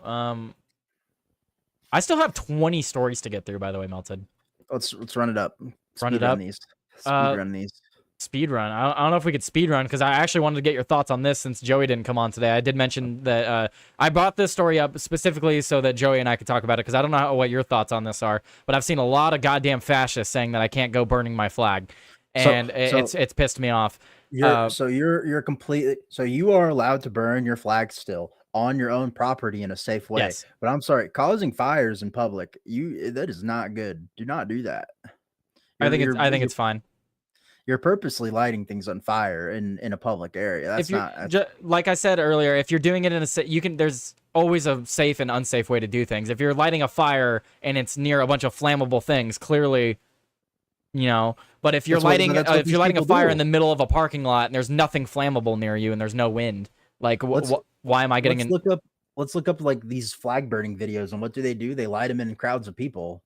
It's a big crowd of people surrounding it, like, and a lot of people come in and start kicking it out, and like, oh yeah, but it's in these big crowds of people. You're lighting a fire in a big crowd of people. It's just something. That's something that we can't have. You can still, I'm pretty sure with the law they passed, you can still burn a flag on your own property in a safe way, and it's fine. Well, so this guy, this is a protest that this man did because of the executive order directly. He was arrested outside of the White House after burning a flag to protest against the executive order. A crowd just steps from the White House watched as a man doused an American flag with accelerant and set it ablaze. The moment captured on video and circulated social media showed him addressing bystanders through a bullhorn before lighting the fire. The individual later identified himself as Jay Carey, a self-described 20-year combat veteran. Carey explained that his actions were intended as a protest in defense of the First Amendment right to burn the flag. I fought for every single one of your rights to express yourself however you feel that you may want to express yourself. It is a First Amendment right to burn the American flag. I'm burning this flag as a protest that illegal fascist president that sits in that house. We burn this flag in protest to that president who feels that that it's his right to do whatever he wants, make whatever he wants, regardless if it's legal or illegal. So to what you were saying, when you have crowds of people burning flags in the middle of the street and stuff like that, you could have an argument as to why that shouldn't be allowed. But like this guy here, just burning a flag. He's near, some grass and stuff like that, but he's burning it away from things. I think he should be allowed to do this. He's protesting. The issue is they made this a freedom of speech argument when this should have been a safety argument. Like, come on, like I don't know. Then that's one of the points that Joey and I were going to talk about is it's funny how you see people now, they don't even want to talk about the free speech argument of it. They want to go to, but the safety argument of it. And it's like, okay, but there's safe ways of lighting a fire. There's controlled burns. You can have a controlled burn. If I want to have a controlled burn and demonstrate my distaste for something, I'm allowed to. You should be able to burn the American flag. I don't like that recent law against burning the Israeli flag.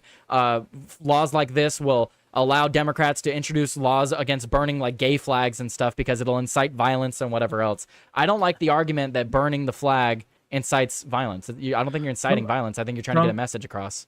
From what I saw, it wasn't just the American flag. It's all flag burnings. You're not supposed to be burning flags at all in any public places. The executive order highlighted the American flag, but it said that they would basically look to local and state laws to try and clamp down on it. So, but here's the thing is like the biggest part of this is the hypocrisy of it is like that dude that did a burnout on a pride flag, like, and then he got jail time for doing a burnout on the pride flag that was painted on the street, like, and then like you're gonna let people burn American flags and rip American flags off people's businesses and do whatever you want with them when it's stealing property and everything. It's just the well, see, that's different. If you're taking someone else's property and burning it, well, but that's the thing is it's the left went too far with it by letting people do this stuff and getting away with it. And now what is the pendulum swings? So now what's the right going to do? They're going to push, and then they go too far the other way. They're going to go way over what they're supposed to be doing. And this is the outcome, bro. I'm not surprised you've been letting like the right has been letting a lot of these leftists in that are against free speech and saying that they're one of us now because they don't like their side anymore. They don't like these leftists. And it's like, bruh, it's like they were a leftist not that long ago. Like, come on. They still have a lot of the same I just think the executive order was it's an unnecessary stain on his presidency because, like you're saying, it just shouldn't have even been brought up because now we're talking about free speech issues and Trump has this thing where it calls into question if he's clamping down on free speech or not, when it should have absolutely been about, like everyone in the chat saying and like you're saying, it should have been about safety. It should have been about public burnings and stuff like that. You shouldn't be allowed to do that during riots and in protests and stuff. It shouldn't be about the flag. It shouldn't be about burning the flag. It should just be about burning things. In public. It should just be about burning things in public. But for some reason, Donald Trump wanted to make an executive order highlighting specifically burning of the flag. So let's look at what Sick of Shitty Gov said here. All right. I like Andrew Wilson's take on this. Lock up whoever we can while we have the power. Commies aren't people. Hit them. So now we're already saying people aren't actually people. What's the next? Come on. What's the next step? I mean, I make the joke that commies mass exterminations. Like, I make the jokes that commies aren't people, but it's a joke. It's not. You can't say that someone's not a person because they have a different ideology than you. And then guess what they'll say to that, Melted? They're like, and that's why they're taking over. It's because of weak people like me that won't stand up and throw them in a prison. And it's like, all right, yeah. Yeah. So then we throw everyone into a prison, and then then we have issues with the prison system. So then what do? We just start doing mass executions. Like, come on, bro. This is a one-way street you're going down, dude, and you're not looking back. Killing it, Sense. I think for my 1,000 subscriber special, my 1,000 follower special, I'm going to go to a public park with a grill and burn an American flag in it. I would not do that, Tyler. I think I will. I'm gonna burn it in a grill. It's not worth the clout, bro. It's not worth the clout. It's not worth the clout, Tyler. I'm half joking. Not worth the clout. I'm too lazy to do that. You're gonna I don't even have a grill. I'd have to buy a grill first. The next Hassan Piker, Tyler Today News. See, the trick with that, Melted, is like I said, I'd have to buy a grill first. So yeah, well, no, you just go to probably in California they don't have those. Well, actually, a lot of the parks here have fire pits. I could just throw it in one of those. Yeah. But see, that's my point. I can go to a public park and like find a fire pit there and burn it. I'm in public. I'm at a public park. See, look what Sick of Shitty Gov says, bro. He says, we're going down a one way street no matter what we do. We're the ones that have to end this. We might as well. Like, come on, bro. Like, come on, dude. What are you saying? I don't know, man. That's part of the reason why Joey. Well, I don't want to speak on behalf of Joey, but Joey's been very stressed because of a lot of things. And one of the things is he's been a little bit disillusioned by a lot of the things on our side of the party, because he sees a lot of the patterns that the left was doing. It's happening over here now. And we were making jokes a few months ago about the woke right not existing. Dude, the past couple nights of watching fucking PosoCast, No, that's a perfect example of woke right there. I've been saying it. I've been saying it since the big, like, what, halfway through Biden's presidency, when people were coming out and saying this shit. Like, we have so many freaking grifters over here, bro, and people trying to make money that they don't actually agree with the opinions, and then they're just trying to push this dog shit. And then you got people like Sick of Shitty Gov here, I've had tons of conversations with and I've talked to, and I like Sick of Shitty Gov. But now he's talking about how we have to make the first move, and like what he won't say it out loud. What do you want to do? What do you want? Like, what we want to jail all these people? No, he and will do say it mount- out loud. I just don't want him to. Well, we're gonna do mass jails. Okay, you do mass jailing. We already have But problems. yeah, with like, prison what's the system. litmus test for that? When does this lead? Is it going to be anyone that you just anyone we don't agree with? We're gonna have a red scare again. Yeah, We're what's having- the litmus test for whether or not I'm a commie? What? Yeah, are we gonna have a? Because I know we you will start say it doing out stuff loud. like that, It's and it'll be stupid. like the Democrats screaming Nazi, and everyone will just start screaming commie. Yeah, exactly. We're just gonna have Red Scare 2.0, and guess what? That led to more communism in the U.S. because everyone was like, "Oh, I'm not a communist. I swear I'm not a communist." And then all these people that they were real quiet and Like, they were I- actually communist. I get what Shitty Gov's getting at, and it's something, again, I don't want to keep bringing up Joey, but it's something that Joey talks about as well. At what point has the line been crossed, and at what point do people not take it anymore?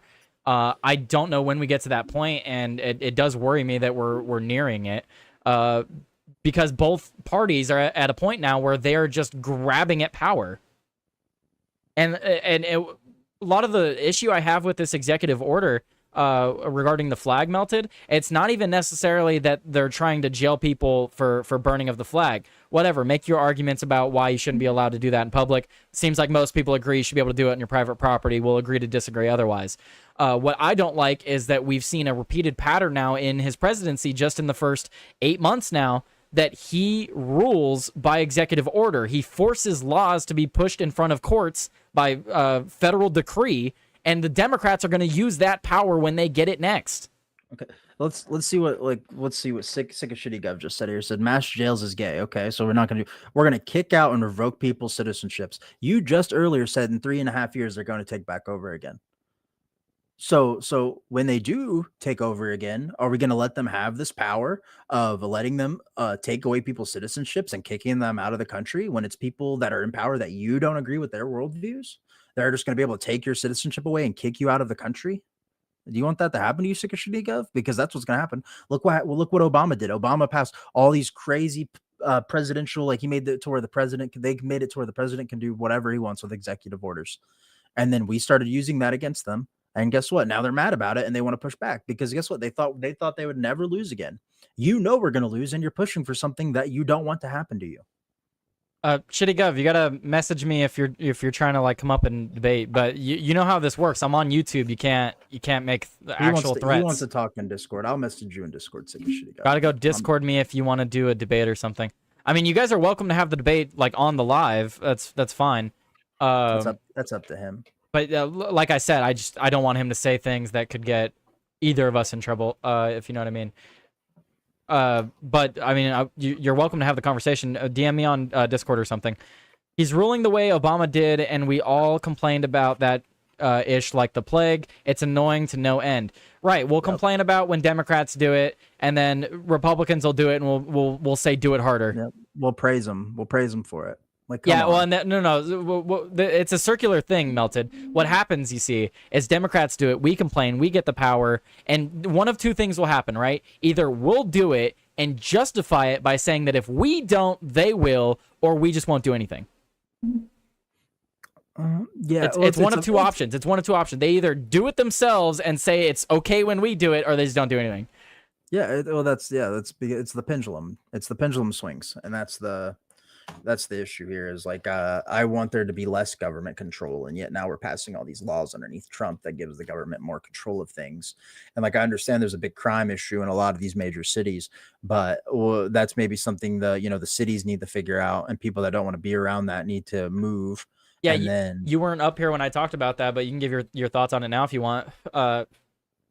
He's talking about sending troops into 19 other states at least, and just in DC, we've seen it. We have at least 3 or 4 high-profile cases that have been circulating the news, and all of those cases, the people are just gonna, like you said in the chat, stop saying get off. Well, they're gonna get they're not going to have punishment. There's not going to be It's going to be legal. minimal. There's not going to be legal actions against them. There won't be any major legal actions against them. There won't be any major legal repercussions for them, and they will just be back out on the streets in no time. So how is Trump going into all these other states going to be any different when all these other states, the issue isn't arresting? Because honestly, what it seems like with this is he's putting the blame on the cops. He's saying the cops aren't arresting people. No, cops are disheartened because they arrest the same fucking person 5 times a month For the same thing. for the same thing.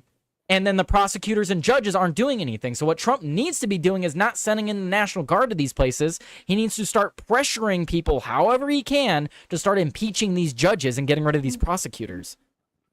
Yeah. Because that's actually how you fix this, is getting people in prison.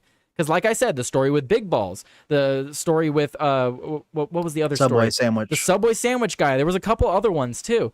The people are not going to have any legal repercussions. And it's absolutely ridiculous because all of that stuff is like blatant and obvious that they did it. Especially the sandwich guy. That guy's on video doing it. And you're not, and then like what did that dude? That dude lost his job. So what, dude? That dude's gonna make a GoFundMe, and he's gonna get funded by these freaking. And these that one, dumbasses. to be fair, that one wasn't a prosecutor or a judge's fault. That was literally a grand jury. A grand jury was just like, no, political reasons. We don't like Trump. You get off. Well, that's because what it was in DC, It's right? DC, yeah, a jury of your peers. So that's right there. That's the DC jury is making a problem because he decided to do that to someone. You're not allowed to go after people for their political beliefs in DC. It's actually a big crime to do that. Bush would like us to talk about this, the comments from Trump recently talking about a third term. I don't know if you've seen that. Yeah. God Yeah. Emperor Trump, let's get it, boys. It's not like I totally didn't call that after his first term. when Trump's he was- claiming that wartime presidents don't have to do elections. Yeah, dude. That'd be even worse than Obama, bro. Yeah, so That'd be worse than anything Obama damn near did, dude. Obama was a wartime president, and he could have kept He that could've. rolling. The issue is he didn't want to say that we were in a war. That was the issue with Obama. He didn't want to. but if we're at war with Russia, China, and starting war in South America, Trump would absolutely just stop elections. don't make me a He would president, have bro. full carte blanche to say no elections. We're in 3 wars.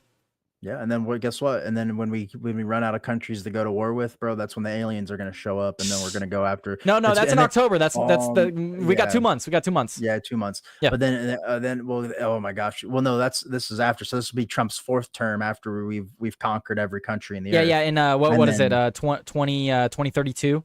Yeah, and then that's when the aliens show up, and then we have to start feeding souls to Trump. Oh man, I and then it can't wait for becomes- the DLC on Mars. Yeah, well, dude, no, it's gonna be 40K, bro. It's gonna be like 40K. God Emperor Trump, bro, and then Man, he's how too much do you old- think that DLC is going to cost? Because our debt is already really high, you know. Well, All right. we'll have China. We'll have China and their production to take over. So because it'll be what super city China, super city Beijing. Yeah. We'll just have them run the production, dude. We'll have plenty of suicide nets. Don't you worry. Shitty Gov has not messaged me. Well, he probably doesn't want to. It's probably on Discord. It's fine. It's fine. No election has ever been canceled, even during the Civil War. I don't think he could pull it off. If anyone was going to, I think Trump would be the president that pulls off that crap. Honestly, But it's so like we can't go back because even during World War II there was an election. yeah, but that's because we didn't have the concerns about influence like we would have today. If we were Well, in a direct, open conflict, there would absolutely be concerns about. We did. There were still concerns about that. That was one of our first presidents to ever talk over the radio, and the radio was such a huge thing to happen. And That's fair. and then, but the issue was until after his term, after that term, then we put in the 2 where it could only be 2. So there was still election, and he won the election, and that's why he was able to become president. And then after, that's when they put the term limit to 2, and I just don't. It's not going to be something you're going to be able to get rid of as Trump, like as a president. Like there's no way. Yeah, no, Bush, you and Melted make a good point, Bush. Bush said in the comments, he said, we had posters that literally read, loose lips sink ships. So Mhm. that's true. You guys are right. It's red But scare. That's some other red scare tactics against like it's still, I don't know, that's with how easily people just fall for things nowadays, all the sheeple nowadays. I don't think people were as gullible back in World War II. Maybe they were. Propaganda. I'm sure propaganda was a lot easier back then in some ways. But I don't know. I feel like nowadays people just buy anything they see. it's NPCs, bro. A lot of them. I do. They go with the I do want flow. to keep moving. We could talk about this all day. I want to shift to a really another. We got another serious story here, Melted. Quite a tragedy, in fact. Guys, we have this from the Independent UK. Tragedy here. Burning Man's Orgy Dome was destroyed by high winds as dust storm hits festival. Quite a tragedy here, guys. The Orgy Dome was destroyed by high winds. In case you're not hearing me correct, that's Orgy Dome. Can we get the sad trombone? Yeah, World's the sad- smallest yeah, violin, yeah. yeah. I know that's a big old dude. Come on, bro. The Orgy Dome, The bro. Orgy Dome, man. Dude, So it's like the Thunderdome, but yeah, there's this breaking way more news as gay. of today. Says, unfortunately, the winds yesterday undid all the labor and wrecked our structure, organizers had said on Monday.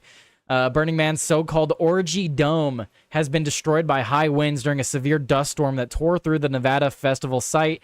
The week-long arts festival kicked off on Sunday in the Black Rock Desert, but has faced strong wind that caused chaos for attendees.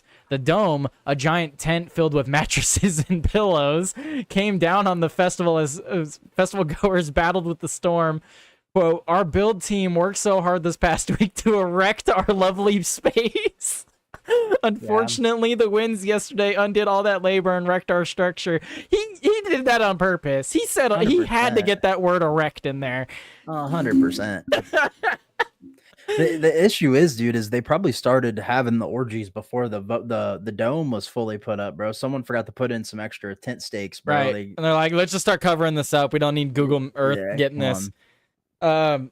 We are still here and thankfully safe. We hope to gift the playa some workshops and keep you updated. What? I'm just thankful we're not hearing reports of couples flying away on mattresses, you know? Says the storm's 50-mile-per-hour wind toppled structures, damaged temporary installations, and created a challenging environment for both attendees and organizers. At least 4 minor injuries were reported. Oh no, what? They have a flying mattress? yeah. My dick got stuck in her and the shit fell on me. I know, the mattress swept out from under us, and I hit the floor really hard and hit my kneecap. And but it says campsites were blown over. Many festival goers were forced to seek shelter and make urgent repairs. The thunderstorm approaching the event site from the north. Light precipitation is currently falling in the BRC. Possible strong winds in the next 20 minutes. Take care of your camps and let your neighbors know, organizers said. I just love how there's always these like mass tragedies every year at Burning Man. Like, what was it last year or the year before? the They all got flood. stuck in the mud Yeah, it was for like flooded. days. Yeah. Like when are they go like this? When are year they going to we're gonna be realize that going into the moving- middle of the desert is like Yeah. These We're gonna move Burning degenerate Man parties to and the festivals. Midwest. Like, come on, what are they doing? Like, we're gonna move Burning Man to Michigan in the summer, boys. Let's do this, you know. Yeah, I guess the effigy this year is a giant octopus, That's not a man. not Burning Man. That's not a man. Wasn't at one of the all. years Trump? Probably. Probably. Yeah, they had to use orange cedar. You know, it was a lot of Bush said, The- quote, local area hospitals announced a large influx of penile fractures. Ugh. Ugh. That's not official. That's not official, folks. How do you It's just a quote fracture- from the comments. How do you fracture your penis, dude? There's not a bone in there. Actually, what is it, cartilage or something? You can still break that. It's You can, I yeah. guess. Those are questions I don't really want answers to. You know what I mean? yeah. I better off never knowing. Ever in Yeah, my I life hope how that I works. hope I never figure that out. I have hope to I see an never X-ray. figure that out exactly. Yeah. Okay, let's get through some of these stories. This is one that I know Matt Stork was really wanting me to talk about. So I guess the Microsoft had a bunch of protesters occupy the president's office as the company reviews its work with Israel's military. So the police arrested 7 people on Tuesday after they occupied the office of Microsoft President Brad Smith as part of the continued efforts over the company's ties to the Israel Defense Force during the ongoing war in Gaza, organizers said. Current and former Microsoft employees among those arrested said that the protest group No Azure for Apartheid. Azure is Microsoft's primary cloud computing platform, and Microsoft has said it is reviewing a report in a British newspaper this month that Israel has used it to facilitate attacks on Palestinian targets. Isn't that lovely? So yeah, I'm not shocked, bro. This is how. Let's look up how many investors of Microsoft are have relations to Israel or the, or being or have share the religion of being the Jewish people. Like, come on. Well, and then so there's more to this story. Apparently, we have this from the Post Millennial. Activists planted listening devices and sought floor plans for the occupation of Microsoft president office. So it goes on to talk about it a little bit more here. I didn't watch this video, but it says President Brad Smith said that they found listening devices planted in his office today following the occupation of Hamasniks. What is that the group's name? After they were arrested and removed. Yeah, I guess that's the group's name. Hamas. Yeah, because I bet you Hamas is like male, so they got to do like Hamas X, like like how they did the Latinx. Yeah. So like this, females are allowed in this Hamas. We're allowed. We're a group. I mean, don't try and join normal Hamas as a woman, but I'm fine with all the people protesting against this stuff. The stuff going on in Israel is absolutely disgusting. I'm so sick of seeing the stuff over there. Well, if I was a competitor to Microsoft, bro, and I knew this shit was going on, I'm 100% going in on. I'm sending in interns as protesters to put listening devices in the offices. That's for sure, 100% what I'm doing. That's 100% what I'm doing. Oh, and then so we have this as well from the New York Post. Microsoft asked FBI to track Gaza protest after activists showed up on kayaks outside of the homes of CEO and the president. And they were their oceanfront properties. They showed up or lakeside properties, whichever. They showed up on these kayaks. And they had these banners, Satya plus Brad equals war criminals. Another one that read Microsoft kills kids. Ain't wrong. Ain't wrong. Just ask China. But so now Microsoft is reportedly asking the FBI and local police to help track and contain a wave of Gaza-related protest by its own employees. So it's not just random people; its own employees are protesting, bro. The Silicon Valley, bro, it's plummeting, dude. There's so it's insane. Like with these Gaza protests and everything, like the amount of people that they hired and they train and spent all this money to train when people I would have to say at least 80 to 90% of the investment comes from people of Jewish descent. And all the people that they paid to train and everything are completely against their religion and religious beliefs and completely against the country that they love so much. Yet it's unreal to me. How did they not see this coming, bro? I don't know, especially if they work at the company, they'd be able to see the internal structuring that actually allows the Israeli military to get access to locations or whatever in the Palestinian territory, right?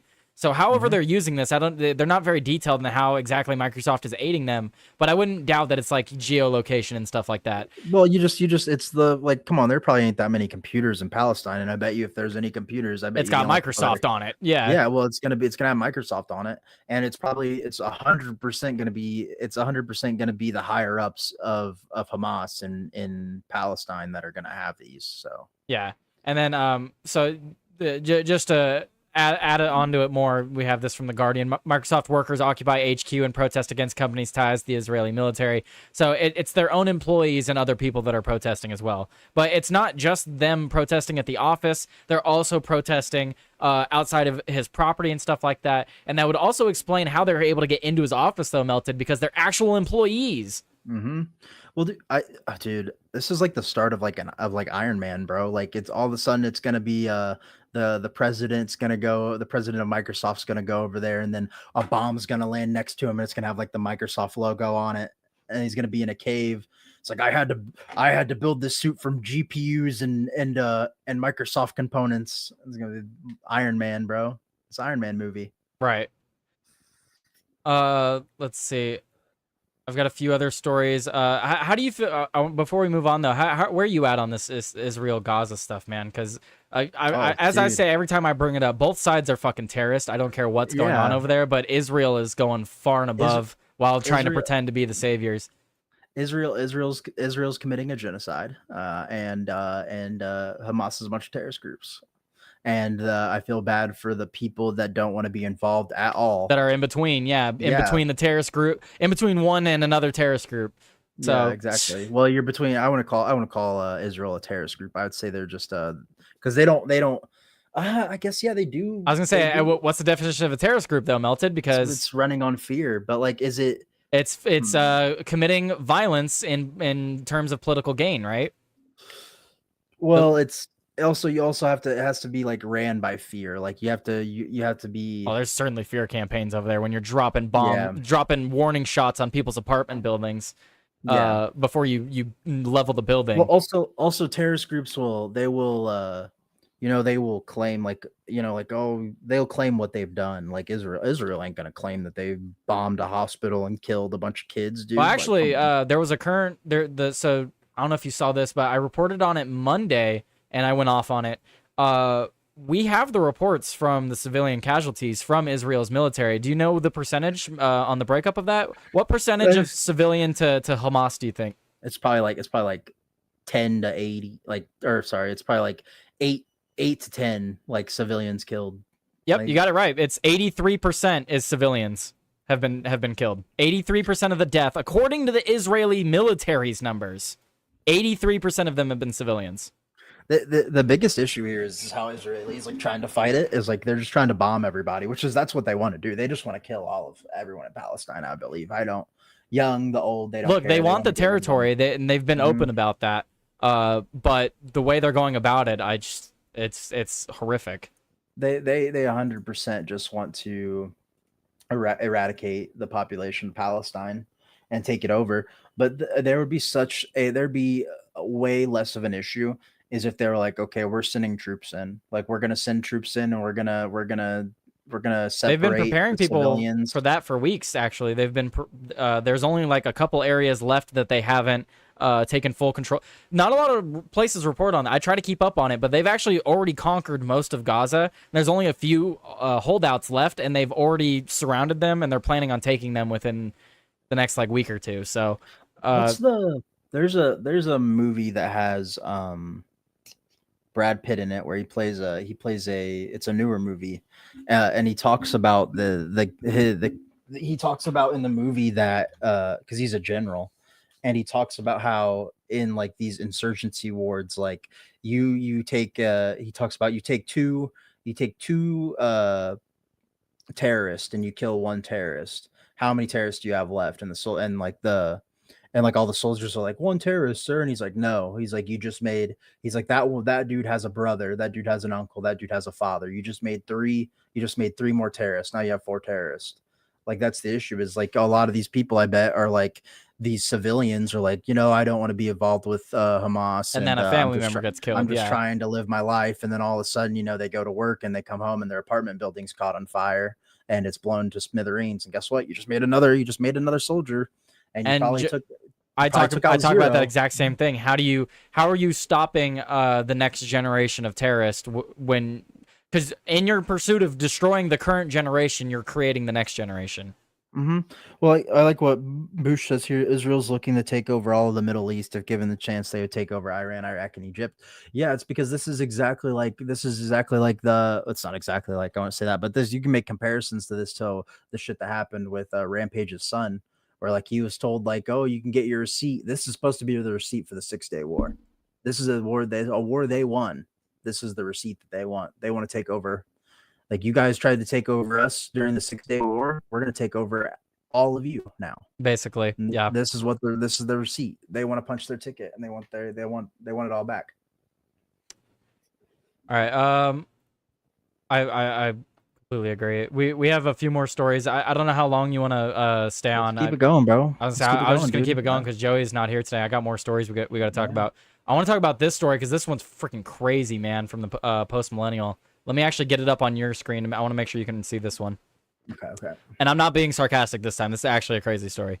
All right, there we go. All right, we have this from the Post Millennial, guys.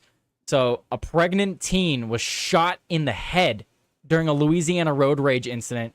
She was rushed to the hospital to deliver her premature baby. The mom is not expected to survive. So she was 17. She's not expected to survive. A pregnant teen is scheduled to be taken off of life support after being shot in the head during a road rage incident near Ponchatoula, Louisiana over the weekend. Caitlin Strait, 17, was transported to North Oaks Medical Center in critical condition at 7 months pregnant. She delivered her child during an emergency C-section after doctors placed Strait on life support to save the baby's life. The baby girl was born at just 3 pounds 11 ounces, but was described as healthy, the Advocate reported. The Tangipahoa Parish Sheriff's Office arrested Barry West, 54, of Tickfaw on charges including 4 counts of attempted second-degree murder, 1 count of illegal use of a weapon, obstruction of justice, and he was subsequently booked to jail, according to press release. You wanted to add something? This dude better get. It's the issue is this can become a gun issue again, right? This is gonna be we need to ban guns. Like that's what that issue is gonna be. And then also like this dude better get double homicide.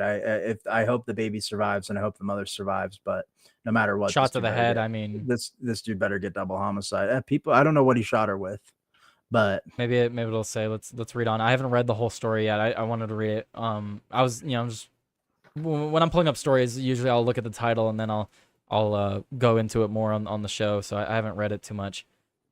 But it goes on to say that let's see. It says this is a senseless tragedy, said Sheriff Gerald Sticker, who added that there is no logical reason for this family to be experiencing this heartbreak right now. The public has to be patient and considerate when driving at all times. And if there is a concern for your safety, call 911 and report the concern.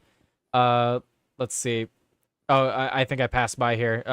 Oh, okay. Yeah, I passed by the explanation. So it says the 17-year-old victim was traveling down North Hoover Road in the Ponchatoula area with 2 other individuals on a Ford Expedition at approximately 9 a.m. on August 24th.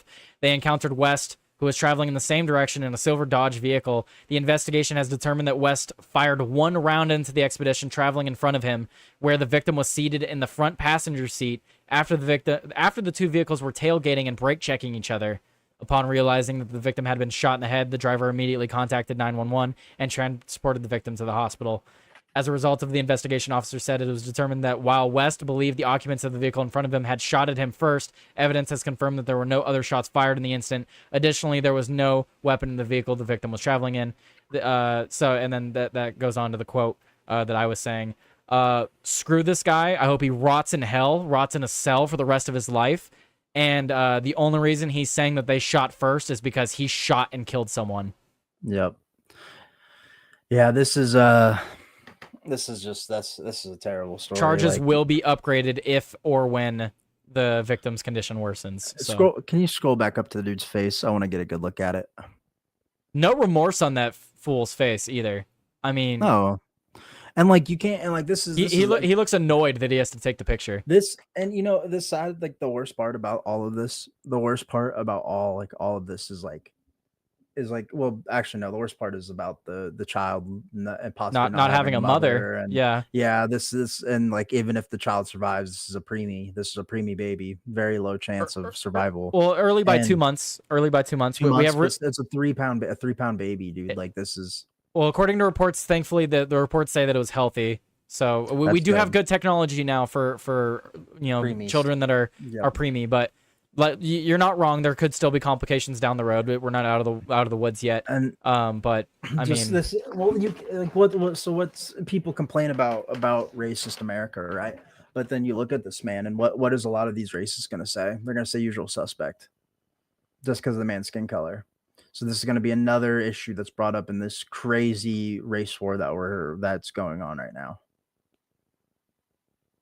Well, it's interesting you bring that up, because I think that's actually a perfect segue to our next story, because there's not much either of us can add to this. It's just a tragic story. Disgusting dude. Disgusting piece of human garbage. I hope he rots in prison and in hell. Let's jump to this next story, since you just mentioned something on the topic of this, really. Shiloh Hendricks, woman seen in viral video using slur at park, charged, now faces jail and fines. So if you guys don't remember this story, that Shiloh Hendricks is the woman seen in a viral video using a racial slur at a kid in a park in Rochester, Minnesota. This was back in April. She's now charged with 3 accounts of disorderly conduct. Hendricks is facing up to 90 days in jail and $1,000 in fines.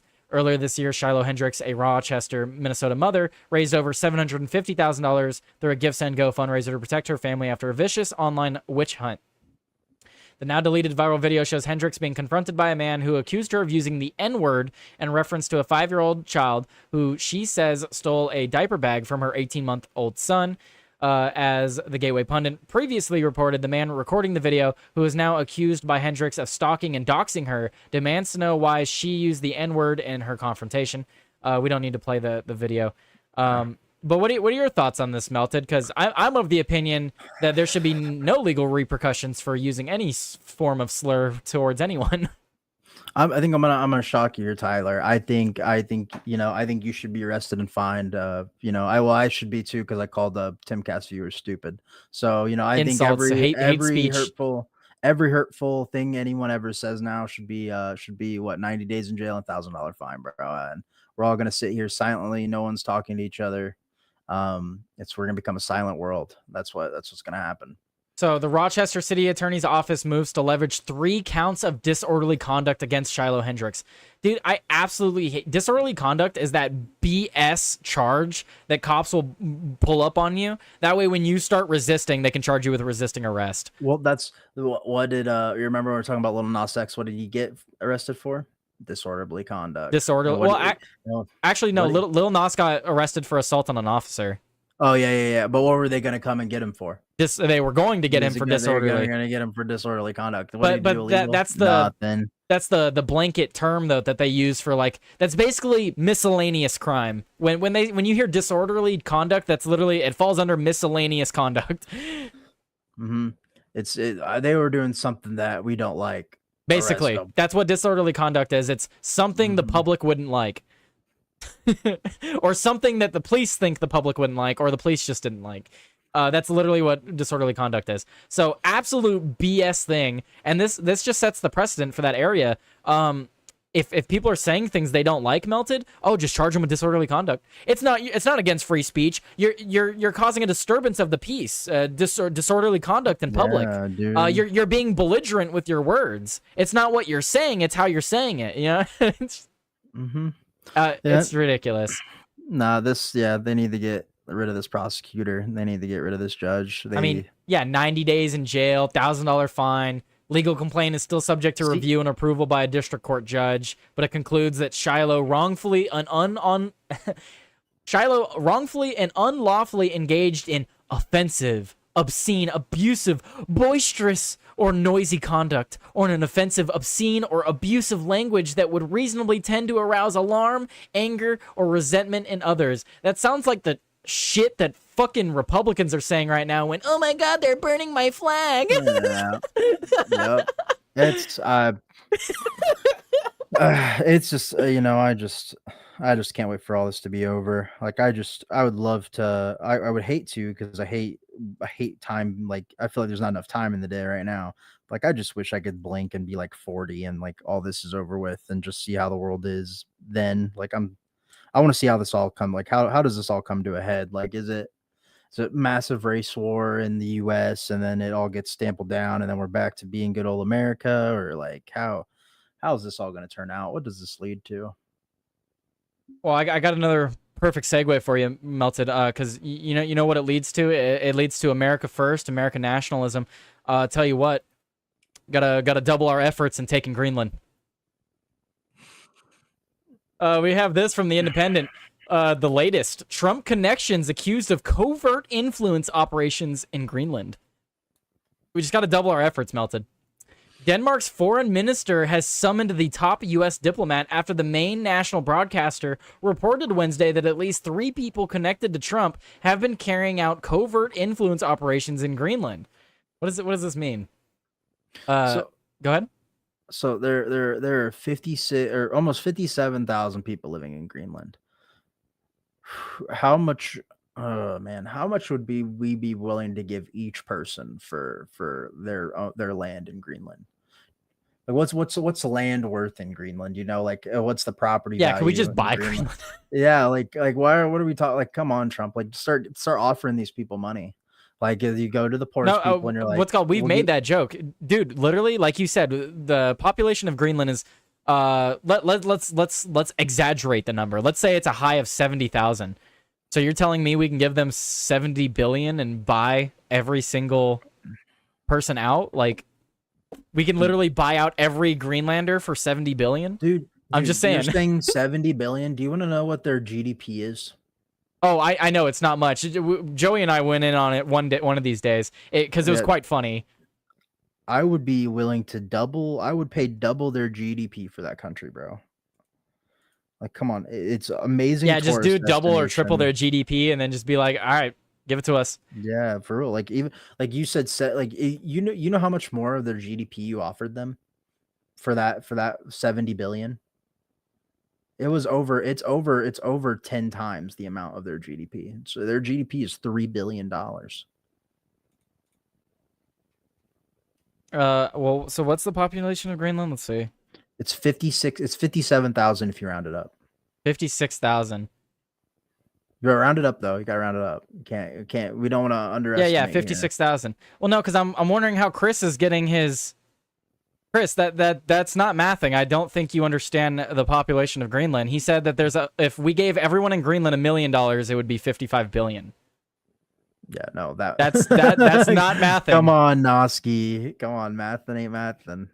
Wait, dude, you can give everyone in the world $1 million. It wouldn't equal a billion. Still wouldn't equal It wouldn't even equal 1 billion. Yeah.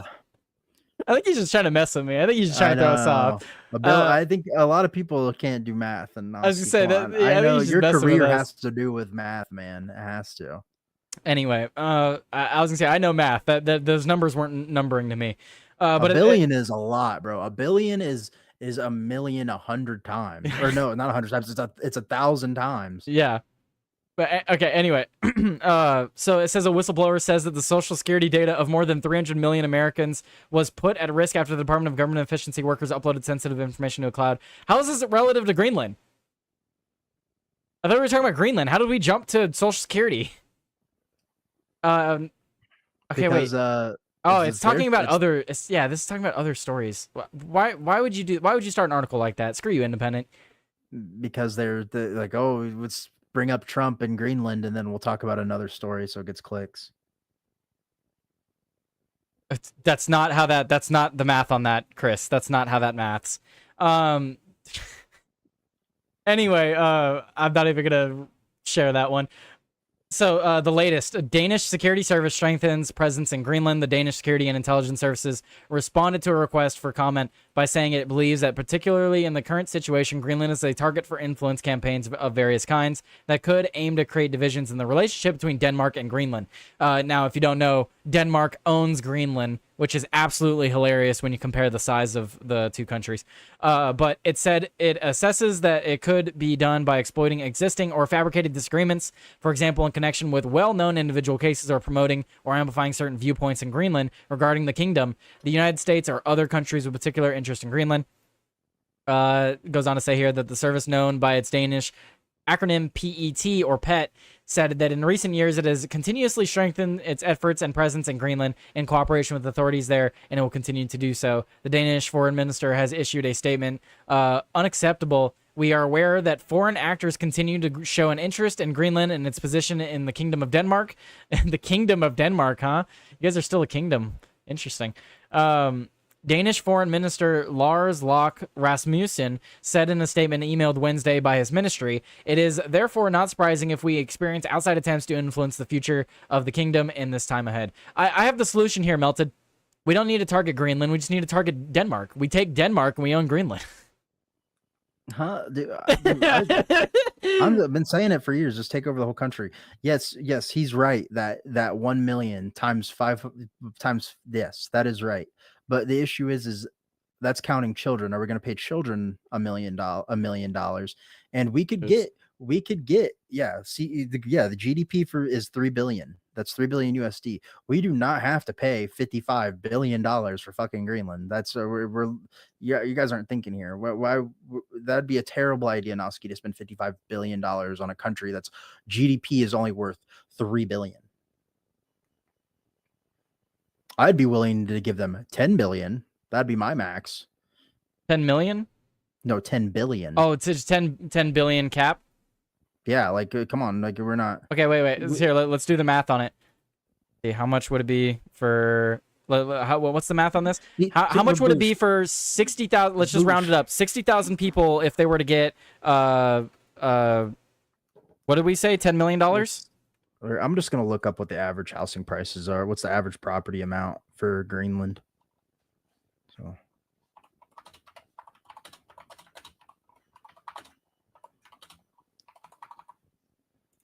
A few $1,000s. A few $1,000s.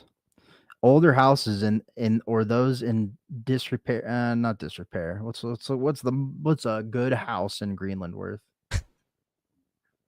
Look, if we split, and I rounded up to 60,000. If we gave Greenland 10 million, or wait, did I say 10 million or 10 billion? I said 10 billion. Oops. I said 10 billion. I meant to say 10 million. Oops.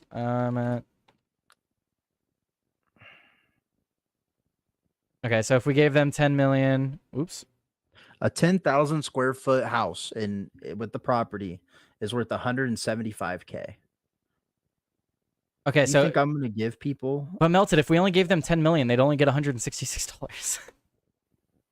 It's not about what are we talking? We're gonna make them. They're gonna be a part of America, bro. It's not like we're. 10 million is not a lot for a country. That's why I said 10 billion. Well, so if we give them 10 billion for the country, 10 billion for the country would be 166,000 per person, though. See, that's why I think that's more fair, right? 166,000 per person. We would have we'd have to pay Denmark. We don't gotta pay Denmark fucking shit, bro. I mean, yeah. In what world does like? Sure, it's like saying that Canada is owned by the UK. Like, yeah, sure, on paper. Dude, like, come on, like what? Like, do you see? Are we making it to where China can't? Like, are we making it to where China has to pay the U.S. government to buy land? Like in America? No. So let's just start buying out Greenland. Yeah. Does Canada have to go to the UK government to sell land? Like okay, for example, we have an entire province in Canada trying to vote to join the United States. If let's say they vote and it gets approved, does the UK government then also have to approve that deal because they're technically ruled by the UK? Yeah, and then all of a sudden, everyone calling Ian an idiot for believing this world emperor theory, like right?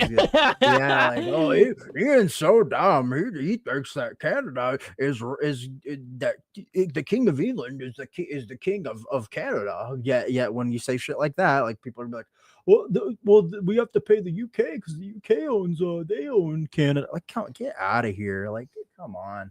Well, it's called. I'm supposed to go on Chris's show today, so I guess we're just gonna go until Chris's show. You're welcome to hang out until then. Wait, yeah, well, that's how geopolitics works, bro. Is China like paying America to buy land in the US? No, they're paying people that own the land the money to buy the land in America. We should just start our own Belt and Road Initiative in Greenland. Come on, what? Yeah, exactly. That's what we should do. We should. We absolutely should. Just start buying the property, bro. Dude, we should buy the property. We should do that in Mexico and Greenland and Canada. We should just take over. We should just start our own Belt and Road initiatives with our neighbors. For real. Like, why haven't we been?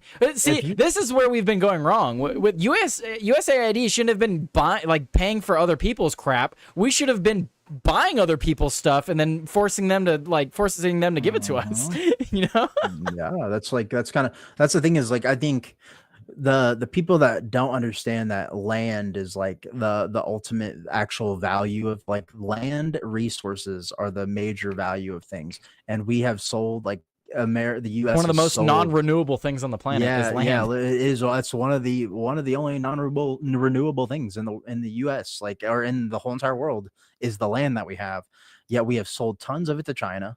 It's been sold to China like crazy. Like, we need to start buying back from these countries, these poor ass countries, bro. Like, even these, like, on these small islands, bro. Like, you're telling me that there's no valuable resources in any of these small islands?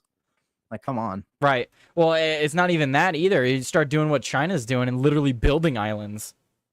Well, building islands, that's one thing. I don't know. What's that movie, or what's the country? No, I'm fine with that for military defense, though. for military application. The U.S. can't start a Belt and Road Initiative because every 4 years we have new leadership. It works for China because they have 50-year leaders. That's what I'm saying. God King Trump, bruh. Let's do it. Come on, I God- disagree. God King I Trump. think I think that is something that the Uniparty would get behind. That's something that the deep state would be like, wait, we can take No, they would more 100% be down control. for. Like that seems like To something buy- that the buy Uniparty back. would be in favor of. You know what I mean? Yeah, no, they'd 100% be okay with it. Like, I bet you Trump came up to him like, "All right, boys," but then then people it's still calling Ian an idiot. Well, no, it's because the king of Europe. That I just actually love controls the how whole he world. almost like brought to fruition that we almost got the 51st state as Gaza. Oh, I love my how he God, brought dude. that like into reality. You know what I mean? No, the 51st state's Israel, bro. I don't know what Israel, anyone's right. talking about. It's Israel. Buying back our land, I say we tell China to kick rocks, stop funding them, shut down trade, watch China crumble. I mean, it's that we can try to We- shut we- off. We can we try to aren't shut the- off trade with China, but you know, there's only so much you That'd can be do. I think what bad. Trump is doing is the right step because you can't just go cold turkey with China. We have way too much reliance on them. I want to know when Manifest Destiny ended. The 51st state is D's nuts. Yeah. But it ended I would say probably after World War 1. That's probably when I would say that ended. It was after end of World War 2. That's when that ended. All right, so let's jump to another story now, Melted. If you're ready, I want to talk about this story. Get your thoughts. Let me share this screen with you. We're speedrunning these boys. All right, we have this from NBC News. So it looks like the family of a teenager who died by suicide alleges that OpenAI's ChatGPT is to blame. The parents of Adam Rain, who died by suicide in April, claim in a new lawsuit against OpenAI that the teenager used ChatGPT as his suicide coach. Wow. So what does it say here? Let me zoom in. Okay, I don't know why it was so small. That's weird. Anyway, so warning: this article includes descriptions of self-harm. It's got a trigger warning, guys. Anyway, so it says in the days after their 16-year-old son died by suicide, Matt and Maria Rain said they searched through his phone desperately looking for clues about what could have led to the tragedy. We thought we were looking for Snapchat discussions or internet search history or some weird cult. I don't know, Matt Rain said in a recent interview. Rain's family said that they did not find an answer until they opened ChatGPT. Adam's parents say that they had been using this artificial intelligence chatbot as a substitute for human companionship in his final weeks, discussing his issues with anxiety, trouble talking with his family, and that the chat logs show how the bot went from helping Adam with his homework to becoming his suicide coach. He would be here, but for if it wasn't for ChatGPT, I 100% believe that. In a new lawsuit Tuesday shared with Today's Show, Rain claims that ChatGPT actively helped Adam explore suicide methods. The roughly 40-page lawsuit names OpenAI, the company behind ChatGPT. Despite acknowledging Adam's suicide attempt and his statement that he would not do it one of these days, ChatGPT neither terminated the session nor initiated any emergency protocol, says the lawsuit filed in California Superior Court in San Francisco. I got a lot of thoughts on this. Yeah, I don't want you to lose your thoughts. Go. Okay, so first off, we can't just blame AI for this. Come on, like this is a society. This is a full society issue right now. This is a problem with how females are being, females are using men right now. I believe. I think a lot of females are abusing and using men, and a lot of men are seeing that, and so now they're deciding, we're not going to mess with females. And a lot of these dudes are trying to find attraction through AI, which I think is completely wrong. Shouldn't be doing that. It's very unhealthy, very bad. But I don't think this isn't just like a AI thing. Like, what's AI like? Yeah, if people start mentioning things of self-harm and shit like that, then what are they going to do? We're going to have AI call the cops. Like, the cops are going to have to show up to your house now because, like, oh, you might commit suicide if you mention anything about suicide in the AI chatbot. Like, this is, this could be. There's tons of things this could have been. Like, I don't know this dude's family life. For all I know, his families were like, they say he was awkward and I get like and antisocial at like home, but like, how much you want to bet whenever he was social or trying to talk to his family, he just got turned down at every point and told every idea that he had was stupid. Like, come on. Like, I don't know. Like, there's just not enough info for just to be like, we got to blame AI. Like, who knows what this dude's like life was like. I mean, yeah, sure. You can't put full blame on AI. There's always, there's a human involved in this. There was human decision. But my issue with this story here, and it's something I've talked about on the show, is that a lot of these chatbots, it's not just that people are using them for connection. They're feedback loops. They tell you things that you want to hear. Just look at Grok. Grok is an excellent example. When you ask Grok certain things, it will tell you whether it knows the answer or not. And it's gotten a lot better, but there's been many examples of me looking up things, especially in reference to video games. And Tim's brought it up on his show with other AI and stuff like that. AI will literally just make things up to satisfy the prompt. So you get into these situations where if someone's using this thing as some supplement to actual human connection, the AI is just going to feedback loop into telling them what it thinks they want to hear, and if it thinks they want to hear about how to kill themselves, it's going to tell them. And that's what we're creating. We're creating an echo chamber for people that they can go and just talk to. It's like talking to a wall, and it'll just spit your words back at you in a different way you want to hear them. Well, so like if you look at like I don't know, this kind of goes on where I was talking about the bot stuff on Twitch. Like I want to know how many of these like AI chatbots were using Twitch chats to like when you bring up like let's say like someone types in something about like what does this word mean, and it's like, oh, we go off our algorithm and we use this Twitch chat where people talked about this because this is really the only where this word's being brought up is mostly on live streams, and then like they look it up and then guess what, like 25% of Twitch users turned out to be chatbots in Twitch that were using AI to just copy what people said in chats. So like now it's just AI feeding off of AI that feeds off of AI and just makes garbage. Yeah, and I've seen they've done recent studies showing that AI is making thought like I don't want to use the wrong word. I think the correct word is homogenous. Like there's becoming less difference in thought and creativity amongst people directly as a result because of AI. So I feel like that's just another aspect of the issue. But I don't know. Maybe it's a self-correcting issue, Melted. Maybe with a lot of technologies, it'll correct itself. The stupid people will fall for this, as with everything in evolution. The weak will be cold, and then intelligent people that know to avoid this will, and the even more intelligent people will use it to their advantage and avoid the ills of it. I like how Botch says sounds like dead internet theory to me. It ain't Boosh. a theory, bro. Boosh, Botch. Batch. I call him Botch because of wrestling, and that's what I think of. But There you go. But it's not a theory, bro. Dead internet, it's a real thing. There's so many of these websites and so many like things that have been proven right now with what like even ad spaces are doing. Like I could go into huge talking about like dead internet theory and why it's a real thing, but I don't think Tyler has the time for that, so I'm not going to. But That's a deep dive episode, I think. oh, yeah, it's well, like I could just go one quick thing. Progressive and Allstate did these things with Twitch streamers where they did these events, and it was proven that Allstate and Progressive were for their Twitch streamers were giving them 50,000 bots on their live streams.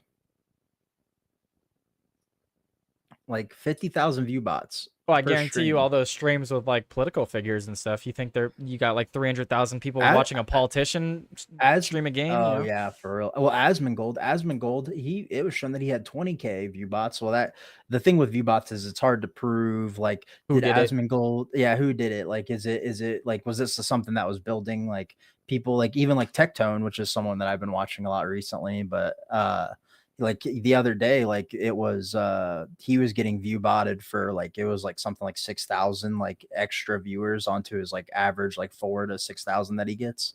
Like, so at one point he had 12,000 viewers on his stream, and then like it's like pretty obvious that these are all view bots. And like I want to know how many Twitch knew this has been a problem for a long time, and like the reason why they didn't want to do it was because they knew how bad it was. And just the other day when they finally did something about it, 25% of viewers disappeared off the platform.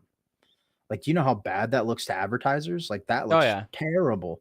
And now like that's why like you think like, we'll see lawsuits for like fraud, like defrauding some of these advertisers?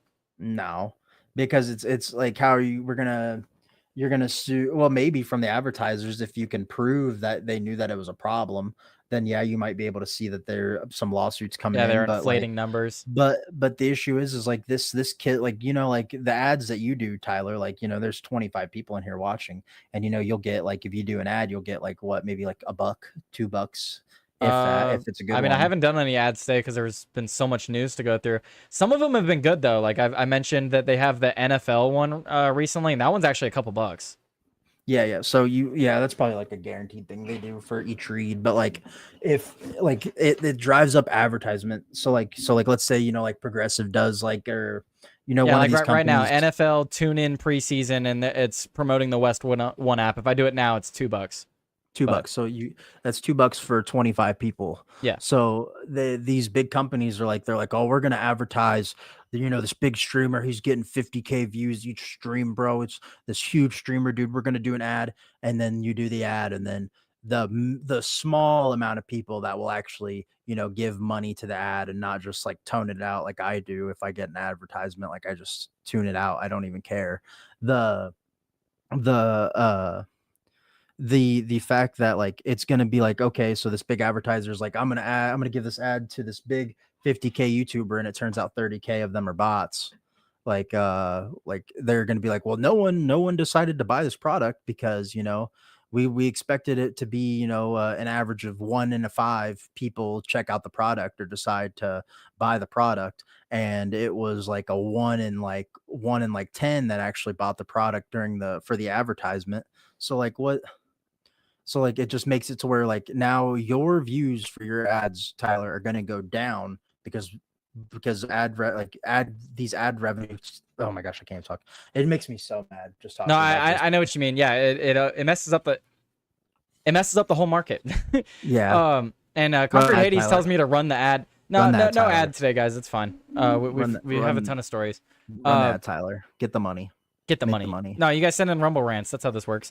Killnet Sense said if we sub, don't you get like 95% of that profit? I'm not sure exactly how it works with subs because I don't get those as often.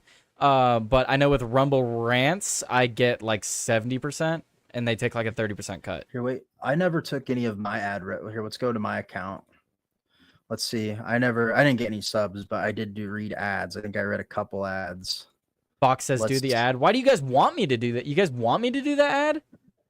Mighty So- Pete says, okay, I feel bad now. He sent in $5. What's up, Mighty Pete? Hey, thanks, Mighty P. Thank you. Okay, I feel bad now. Don't feel bad, bro. Don't feel bad. Feel If you bad for can- feel bad for what, man? Yeah, don't feel bad. I'm just happy to have you here. We should be doing this. Just be something we do for fun. Yeah, I just like talking about the Um, news. That's what I always say. I just want to talk about the news, man. Haven't you guys seen my meme? Melted, have you seen the meme I did with when I argued with Yes, I Tim? did. I thought I left a comment on that video. Oh, okay, you may have. Sorry, I'm blanking on it right now, but full credit to my stepbrother on that one. He made that. So I that just was a- added a sound clip of myself. That's all I did. It was pretty funny. So here, okay, so we can go. So I read 2 ads. And this wasn't even during when I had like 100 viewers or what, like that 132, because that's when I stopped using Rumble, so I couldn't do ads. I was streaming a different way, so I couldn't do ads. But so my first ad, I made $1.25 off of RAC. Then I did another RAC ad, and I made $1.51, and so I could see that dropping like way more from the 2 ads that I ever read. So I made $2.75 from ads. I haven't made it yet because I never took it out of the Rumble account. Yeah. So it's just kind of sitting in here.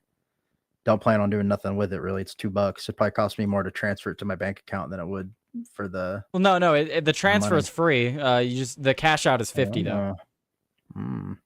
But yeah, I think I'm gonna start looking into ways to see if I can figure out if bots are having effect on things. It looks like Rumble's maybe doing better, Yes. especially since like the Killing 24 hour it's stuff's got the nail on gone. Killinit's got the nail on the head here. Tell me about a product I can't afford so you can make 50 cents for a minute or two of your time, LMAO. Yeah. That's what I mean though, is like it does add up at the end of the week, like if I do it every show, but I don't need to do it every show. We have a lot of stuff I still have like 6 stories we can get through. Actually 7, sorry, I miscounted. I have Maybe 7 we should- stories. Maybe we should, huh? do, Perhaps we should move to the next story. maybe. Well, okay, yeah. Like I don't, Tyler. You act like you don't have anything. You have something to do today, bro. I know. I know you're just gonna. I'm get going off on here and- Noski's show, and then I'm gonna listen to the entire Timcast show because I need to be ready for After Dark. So You're still doing After Dark, bro. I'm doing After Dark tonight. Yeah. Bruh, just stream. Why would you help them? Like what are you thinking, bro? Why would we'll, you do we'll see how After the show Dark? goes tonight. We'll see how the show goes You tonight. talk 'cause how many people do you how many new people do you talk to in After Dark that come in? It still happens. It still happens. Apple Pay, F that. I don't. What do you mean Apple Pay? They have Apple Pay. Does Rumble have Apple Pay? Anyway, I want to. So I thought these stories were interesting, and if I'm not mistaken, I think they're both. Let's read it. Let's read it. So this first one from the Gateway Pundit, RFK Jr. reveals the Health and Human Services has identified interventions behind massive autism spike in children, and that a full announcement will be coming in September. I think next month is going to be a really big month for news because the next story I have it has something to do with stuff coming out in September as well. But it looks like during a high-stakes cabinet meeting on Tuesday, Health and Human Services Secretary Robert F. Kennedy Jr. declared that his department has pinpointed certain interventions that are almost certainly causing autism in children, with a full public announcement coming in September. And that's basically the story that, like he said, they'll give a full brief on what they found next month. But I'll say it again. Biggest win of Trump's administration so far has got to be RFK Jr. That's going to be the one like shining light that no one will be able to deny is the changes that he's making to food and the Vaccines and health. Vaccines, health. Yeah, this is RFK Jr. is probably the best part of Donald Trump's presidency right now, because if people are like, well, what about immigration crackdown? At Bro, least we're doing, take the wins where you can get them, and RFK Jr. is getting us a lot of wins on the health front. So I just wanted to bring that story up. Obviously, we'll be covering that when he releases the full announcement. Yeah. By the way, what not brought to you by Pfizer says here, if you guys are watching through the Rumble app or watching through any of these platforms and you use apps on Play stores or iPhone stores, do not give your money through that. Go to the browser and use the Google browser and go through that, because no matter what, they're going to take a cut from it if you're using the Play Store apps. So if you want to donate to somebody or anyone or just give money to something, do not use the Play Store apps. Use the browsers. Go onto your browser and be like, oh, I don't know. I'm an old man. I'm a boomer on Rumble. I don't know. I barely figured out how to get to rumble.com. Go hit the Google icon on your phone and then go through that. Look up the website and do that. Public service announcement. Yeah, because you're giving your money to Google. So the other story that I wanted to follow up with that we'll be getting next month apparently is that there are more records, obviously we know this, from Uvalde, the school shooting that everyone references. The Texas school shooting, they're being released after a law firm error. Looks like thousands more pages of records related to the 2022 Robb Elementary School massacre in Uvalde, Texas, is being released this week after the school district's lawyer said his firm had mistakenly filed to make public all documents and has been promised in a legal statement. So I think that's why they said this week, because it's going to be like the end of the week that they do it, and that'll technically be the start of the September. Or they'll be releasing it throughout the beginning of September, I guess. Anyway, but earlier this month, Uvalde Consolidated Independent School District released thousands of pages following years of litigation to withhold documents connected to the attack that killed 19 students and 2 teachers. One of the deadliest school shootings in U.S. history. The school board had voted on July 21st to release all of the district's records and end the lawsuit pursued by media organizations to make the information public. But during the board's meeting on Monday, attorney Rob Decker said his law firm had mistakenly failed to include thousands of pages of documents when records were released on August 11th. So they just forgot to include all these documents, apparently. I don't know how you forget to include thousands of pages. I don't know what kind of oversight happens like that. But great. I would love to have more information on what happened here. As we should. Because there's a lot of information we wouldn't even know if it wasn't for, I believe, Steven Crowder. He got a lot of the manifesto public, right? I would love to have the full manifesto public. But, oh my gosh, dude. What? I was looking into that Minnesota one that happened today, and Yeah, I'll be covering it tomorrow. I don't know what you're doing tomorrow, but I work, unfortunately. yeah, I didn't want to cover it today because sometimes there's false information when things happen so recent. I know a lot of it's already been confirmed, but I'm gonna cover it tomorrow. Unless Chris talks about it today and get, I guess I'll give my thoughts on whatever he brings up. But he will. Chris had me on today if we're gonna talk about it. 'Cause he's definitely gonna talk about it because it was Tim's. I think it was the first video on Timcast today. Was that great? Okay. Well, I don't know who all he has on today, but DM Chris, see if he wants you on. Since you're hanging out today. But yeah. So just let me up, bum. That's what I'll send him. There you go. But yeah, I just wanted to update you guys on this because this was another story that was in the news. Let's see. We can do another story before we start wrapping up here, huh? We got a few minutes before his show starts. Let's see. That's kind of like a side story. That was like a side story. We could briefly talk about this because this has been going on for a while. Briefly mention this because California is again on fire. I know it seems like every week I'm reporting we're on fire, but this one's been going on for a while, and this one's actually really bad. So California and Oregon are now having to work together because of the Northern Californian fire. Fire crews are battling several blazes. The forecasters warn more may spark. There's a lot of concerns about thunderstorms and the lightning strikes in the area, and they could be sparking up more fires. Numerous wildfires across the U.S. West Coast are challenging emergency crews from California, Wine County to Central Oregon, as weather forecasters warn that the risk of more blazes sparking is not over yet. In Central California, firefighters are working to corral a fast-growing wildfire that is churning through the Sierra National Forest. And as forecasters warned as Tuesday, the lightning strikes from thunderstorms could ignite new fires. Breaking out on Sunday afternoon, the Garnet Fire has scorched over 14 square miles of grass, chaparral, and timber in a remote area known for camping and hiking about 60 miles east of Fresno. The fire is currently at 0% containment. The officials said that strong erratic winds would likely test firefighters' ability to make progress. Parts of the central and northern California are under red flag warnings for increased fire threat from dry lightning that could accompany thunderstorms, the National Weather Service said. Yeah, the issue with California is we have a lot of these dry periods, and then all of a sudden we get rain, and you would think that's great, but it doesn't last long. It just kind of evaporates very quickly because of how hot it is, and then you couple it with the thunder and the lightning. Yeah, it's all around bad. It's just bad because there's a lot of dry, dead areas. It's not really absorbing. Or the problem is that it's absorbing the moisture and then it's gone. It's not staying. So the fires aren't exactly being helped by the rain. But yeah. California's on fire again. Not much to add here. Same complaints as usual. A lot of this could be mitigated if we actually cleared debris from forest, but we don't do that. We don't like to have smart forest management here. I know Melted doesn't have anything to add because he'll just crap on California. I understand.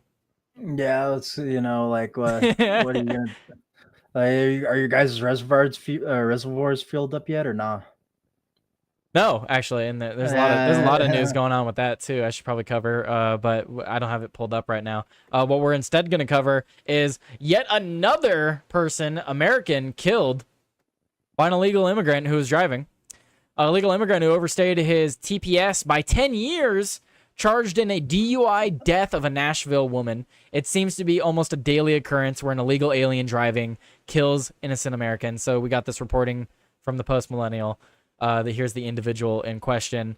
I believe it's the individual to the left. I'm not sure if to the right that is the woman that was killed. Is it? Dude, we're such a mixed, we're such a culture pot, like it's like you'll show up a picture of an American and you'll show up a picture of an illegal immigrant. You're like, well, that's the difference. I can't tell that. What's the difference? I think the one that looks like he's in jail right now, smiling for a jail photo. Yeah, probably the one in jail. Yeah, the one with the brown shirt, the brown. No, that's the woman. This is America. That's the woman. the Zazer them. That's the Zazer Zem that was killed. Anyway, let's not be disrespectful. A suspected DUI driver did kill a woman in Nashville after driving his car into oncoming traffic. He has now been confirmed to be an illegal immigrant from Honduras and he had temporary protective status, but it was revoked in 2015. How do you stay 10 years? How do you stay an additional 10 years? First reported by Fox News. Look, he stayed through the entire Trump administration too. Just gotta say, Yeah, they're not doing anything, bro. It's like, and what if they did do something? What are they gonna do? He's probably in California. I pulled up the numbers on the show, and Yeah, like I saw that. yeah, even being 77,000. even being generous, dude. 77,000. Like we're not getting it done. And then these Trump like, you know, these I don't even know what to call them, these like eyes and ears shut, mouth wide open, or like it's the self deportations, you know, they're self deporting. This dude's been in the country for fucking 10 years, dude. Yeah, and then they want to claim that there's like millions of people self-deporting. How do we track this? How are we tracking this? How do we confirm that they've actually don't. left? You know, Here's another picture. Looks like Fox News confirms that a suspected DUI driver who veered his Maserati into oncoming traffic and crashed head-on into a car in Nashville 2 weeks ago. He killed the woman. He is a Honduran illegal alien who had his temporary protective status revoked decades ago. I mean, what type of Maserati are we talking about here? but right, but Yeah. but so what? A point that I want to bring up before I go on to Chris's show is, again, I blame the government, man. I blame the government for allowing illegals to own anything in this country. How is it that we have stories of illegals owning Maseratis? How do they have the registration? How do they have all these things? How does he have a license if he even has one? How does he own a house? How does he rent somewhere? Be mad at the government for allowing this person to even make a living and exist in the country, because it would be very easy to crack down on these places. It's very easy to track who's buying houses and renting houses in the country. It's very easy to track these things, and you know the government is. So why aren't we cracking down on it? Bought a Maserati with his food stamps, absolutely. Bought a Maserati with food but that's what they do, though. They sell like any form of like food stamps or anything like that. They just sell the food stamps. Like, even like, bro, I always have to bring up, because Tim Pool said something about this like a year ago, about how one day he was walking up someplace to use his food stamps back when he was, you know, poor Tim Pool, and he, like, some dude outside was like, give me your food stamps. And he's like, and I'll go in and buy it. Or like, here, give me your food stamps and I'll give you some cash and you can just go in and buy what you want with the food stamps. It's because the food stamps are worth a lot of money, because what they do is they take those food stamps in and they buy baby products with them, and then they go sell baby products for dollars on, like, pennies on the dollar, and then they make a bunch of money selling baby products in the black market. Yeah. But anyway, I do got to get going. We're over time. What's called? I guess I'll see you on Chris's show if he invites you on. Otherwise, I'll argue with. I'll read every one of your comments just to annoy Chris. Yeah, I'll be there. We're gonna talk about Marvel movies, like last time I was on Chris's show when we were talking about There you go. serious things, and then we talked about Marvel movies for like 40 minutes. All right. Well, I have a new outro song I wanted to end with, so I'm gonna play that and then I'll join Chris. So I'll see you later, Melted. Thanks for coming on. If Yes, there's sir. anything you want to shout out, I know you're not doing your show lately, but Final thoughts. Final thoughts. You know, Rumble. Show your numbers. Do the same thing that Twitch is doing, getting rid of these bots, bro. It seems way less bad on your platform, but I know in hell, bro, there ain't some dude in the gaming playing Warzone to freaking 500 people, bro. That's not real. No one plays Warzone and no one watches Warzone. Get that out of my face. That ain't real. Well, it's also a free game. It's like people watching Fortnite. Why would I watch Fortnite? I'd go play it. Why are there so many people streaming Fortnite on your platform, bro? This is a boomer platform. Why are there so many people getting views playing Fortnite on your platform, bro? It makes no sense to me. 0 cents. All right. Anyway, thank you, Melted. Peace. You have a good one. All right. That was Melted Mind Media. Good to have him on. We haven't had him on in a little while. Thank you to all of you. I hope you guys enjoyed the extended show today. I wasn't intending to go long, but I kind of had a feeling that I was going to. And I'm glad I did, because I covered the majority of the stories, not shows. Covered the majority of the stories that I wanted to cover. So it worked out I'll be back tomorrow with more stories to cover for you guys. And let's see if there's any chats I missed. Thank you to all of you guys today, and thank you to Mighty Pete. Sent in the only Rumble rant we got today. He said, okay, I feel bad now. No, man, don't feel bad. Don't feel bad. I don't ever want you guys watching me to feel bad. I enjoy doing this. I enjoy hanging out. Whether I'm making $0 or $100, I like doing this stuff. It's just fun to me, all right? I do this because it's an outlet for me to talk. I love talking. If I'm not doing this with you guys, I'm talking to my family about politics. So just don't feel bad. If anything, feel good because you're saving them from getting an earful. You're getting the earful instead. So anyway, you guys have a great day. Let me see if I can find the correct song here that I wanted to play. Because if you guys didn't hear the song from earlier in the stream, I'm probably going to post that one as like a separate music video. But let's see. I think it's this one. Is it this one? Yeah. All right. Later, guys. Peace out. They say keep quiet, don't rock the boat, but I'm the wave that'll sink their hope. A paper crown on a crooked king. Freedom's not a gift, it's a burning wing. So tell me why the truth's so loud when it's whispered in a silenced crowd. Burn the flags, let the ashes speak. Tear the walls till the cracks run deep. Raise your fists, let the chains explode. This is our right, this is our own.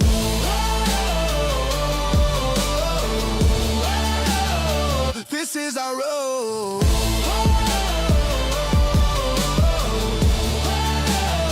This is our road. They write the rules with ink and fear, but we're the pen that won't disappear. A spark ignites where the shadows creep. Our voices howl while the giants sleep. No justice here, just a rigged roulette. But I bet on us, we're not done yet. A matchstick mind in a world of gas. We'll torch the past, we'll outlast the ass. Burn the flags, let the ashes speak. Tear the walls till the cracks run deep. Raise your fists, let the chains explode. This is our right, this is our road.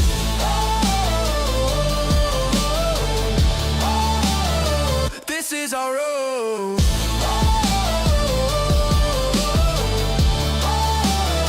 This is our road.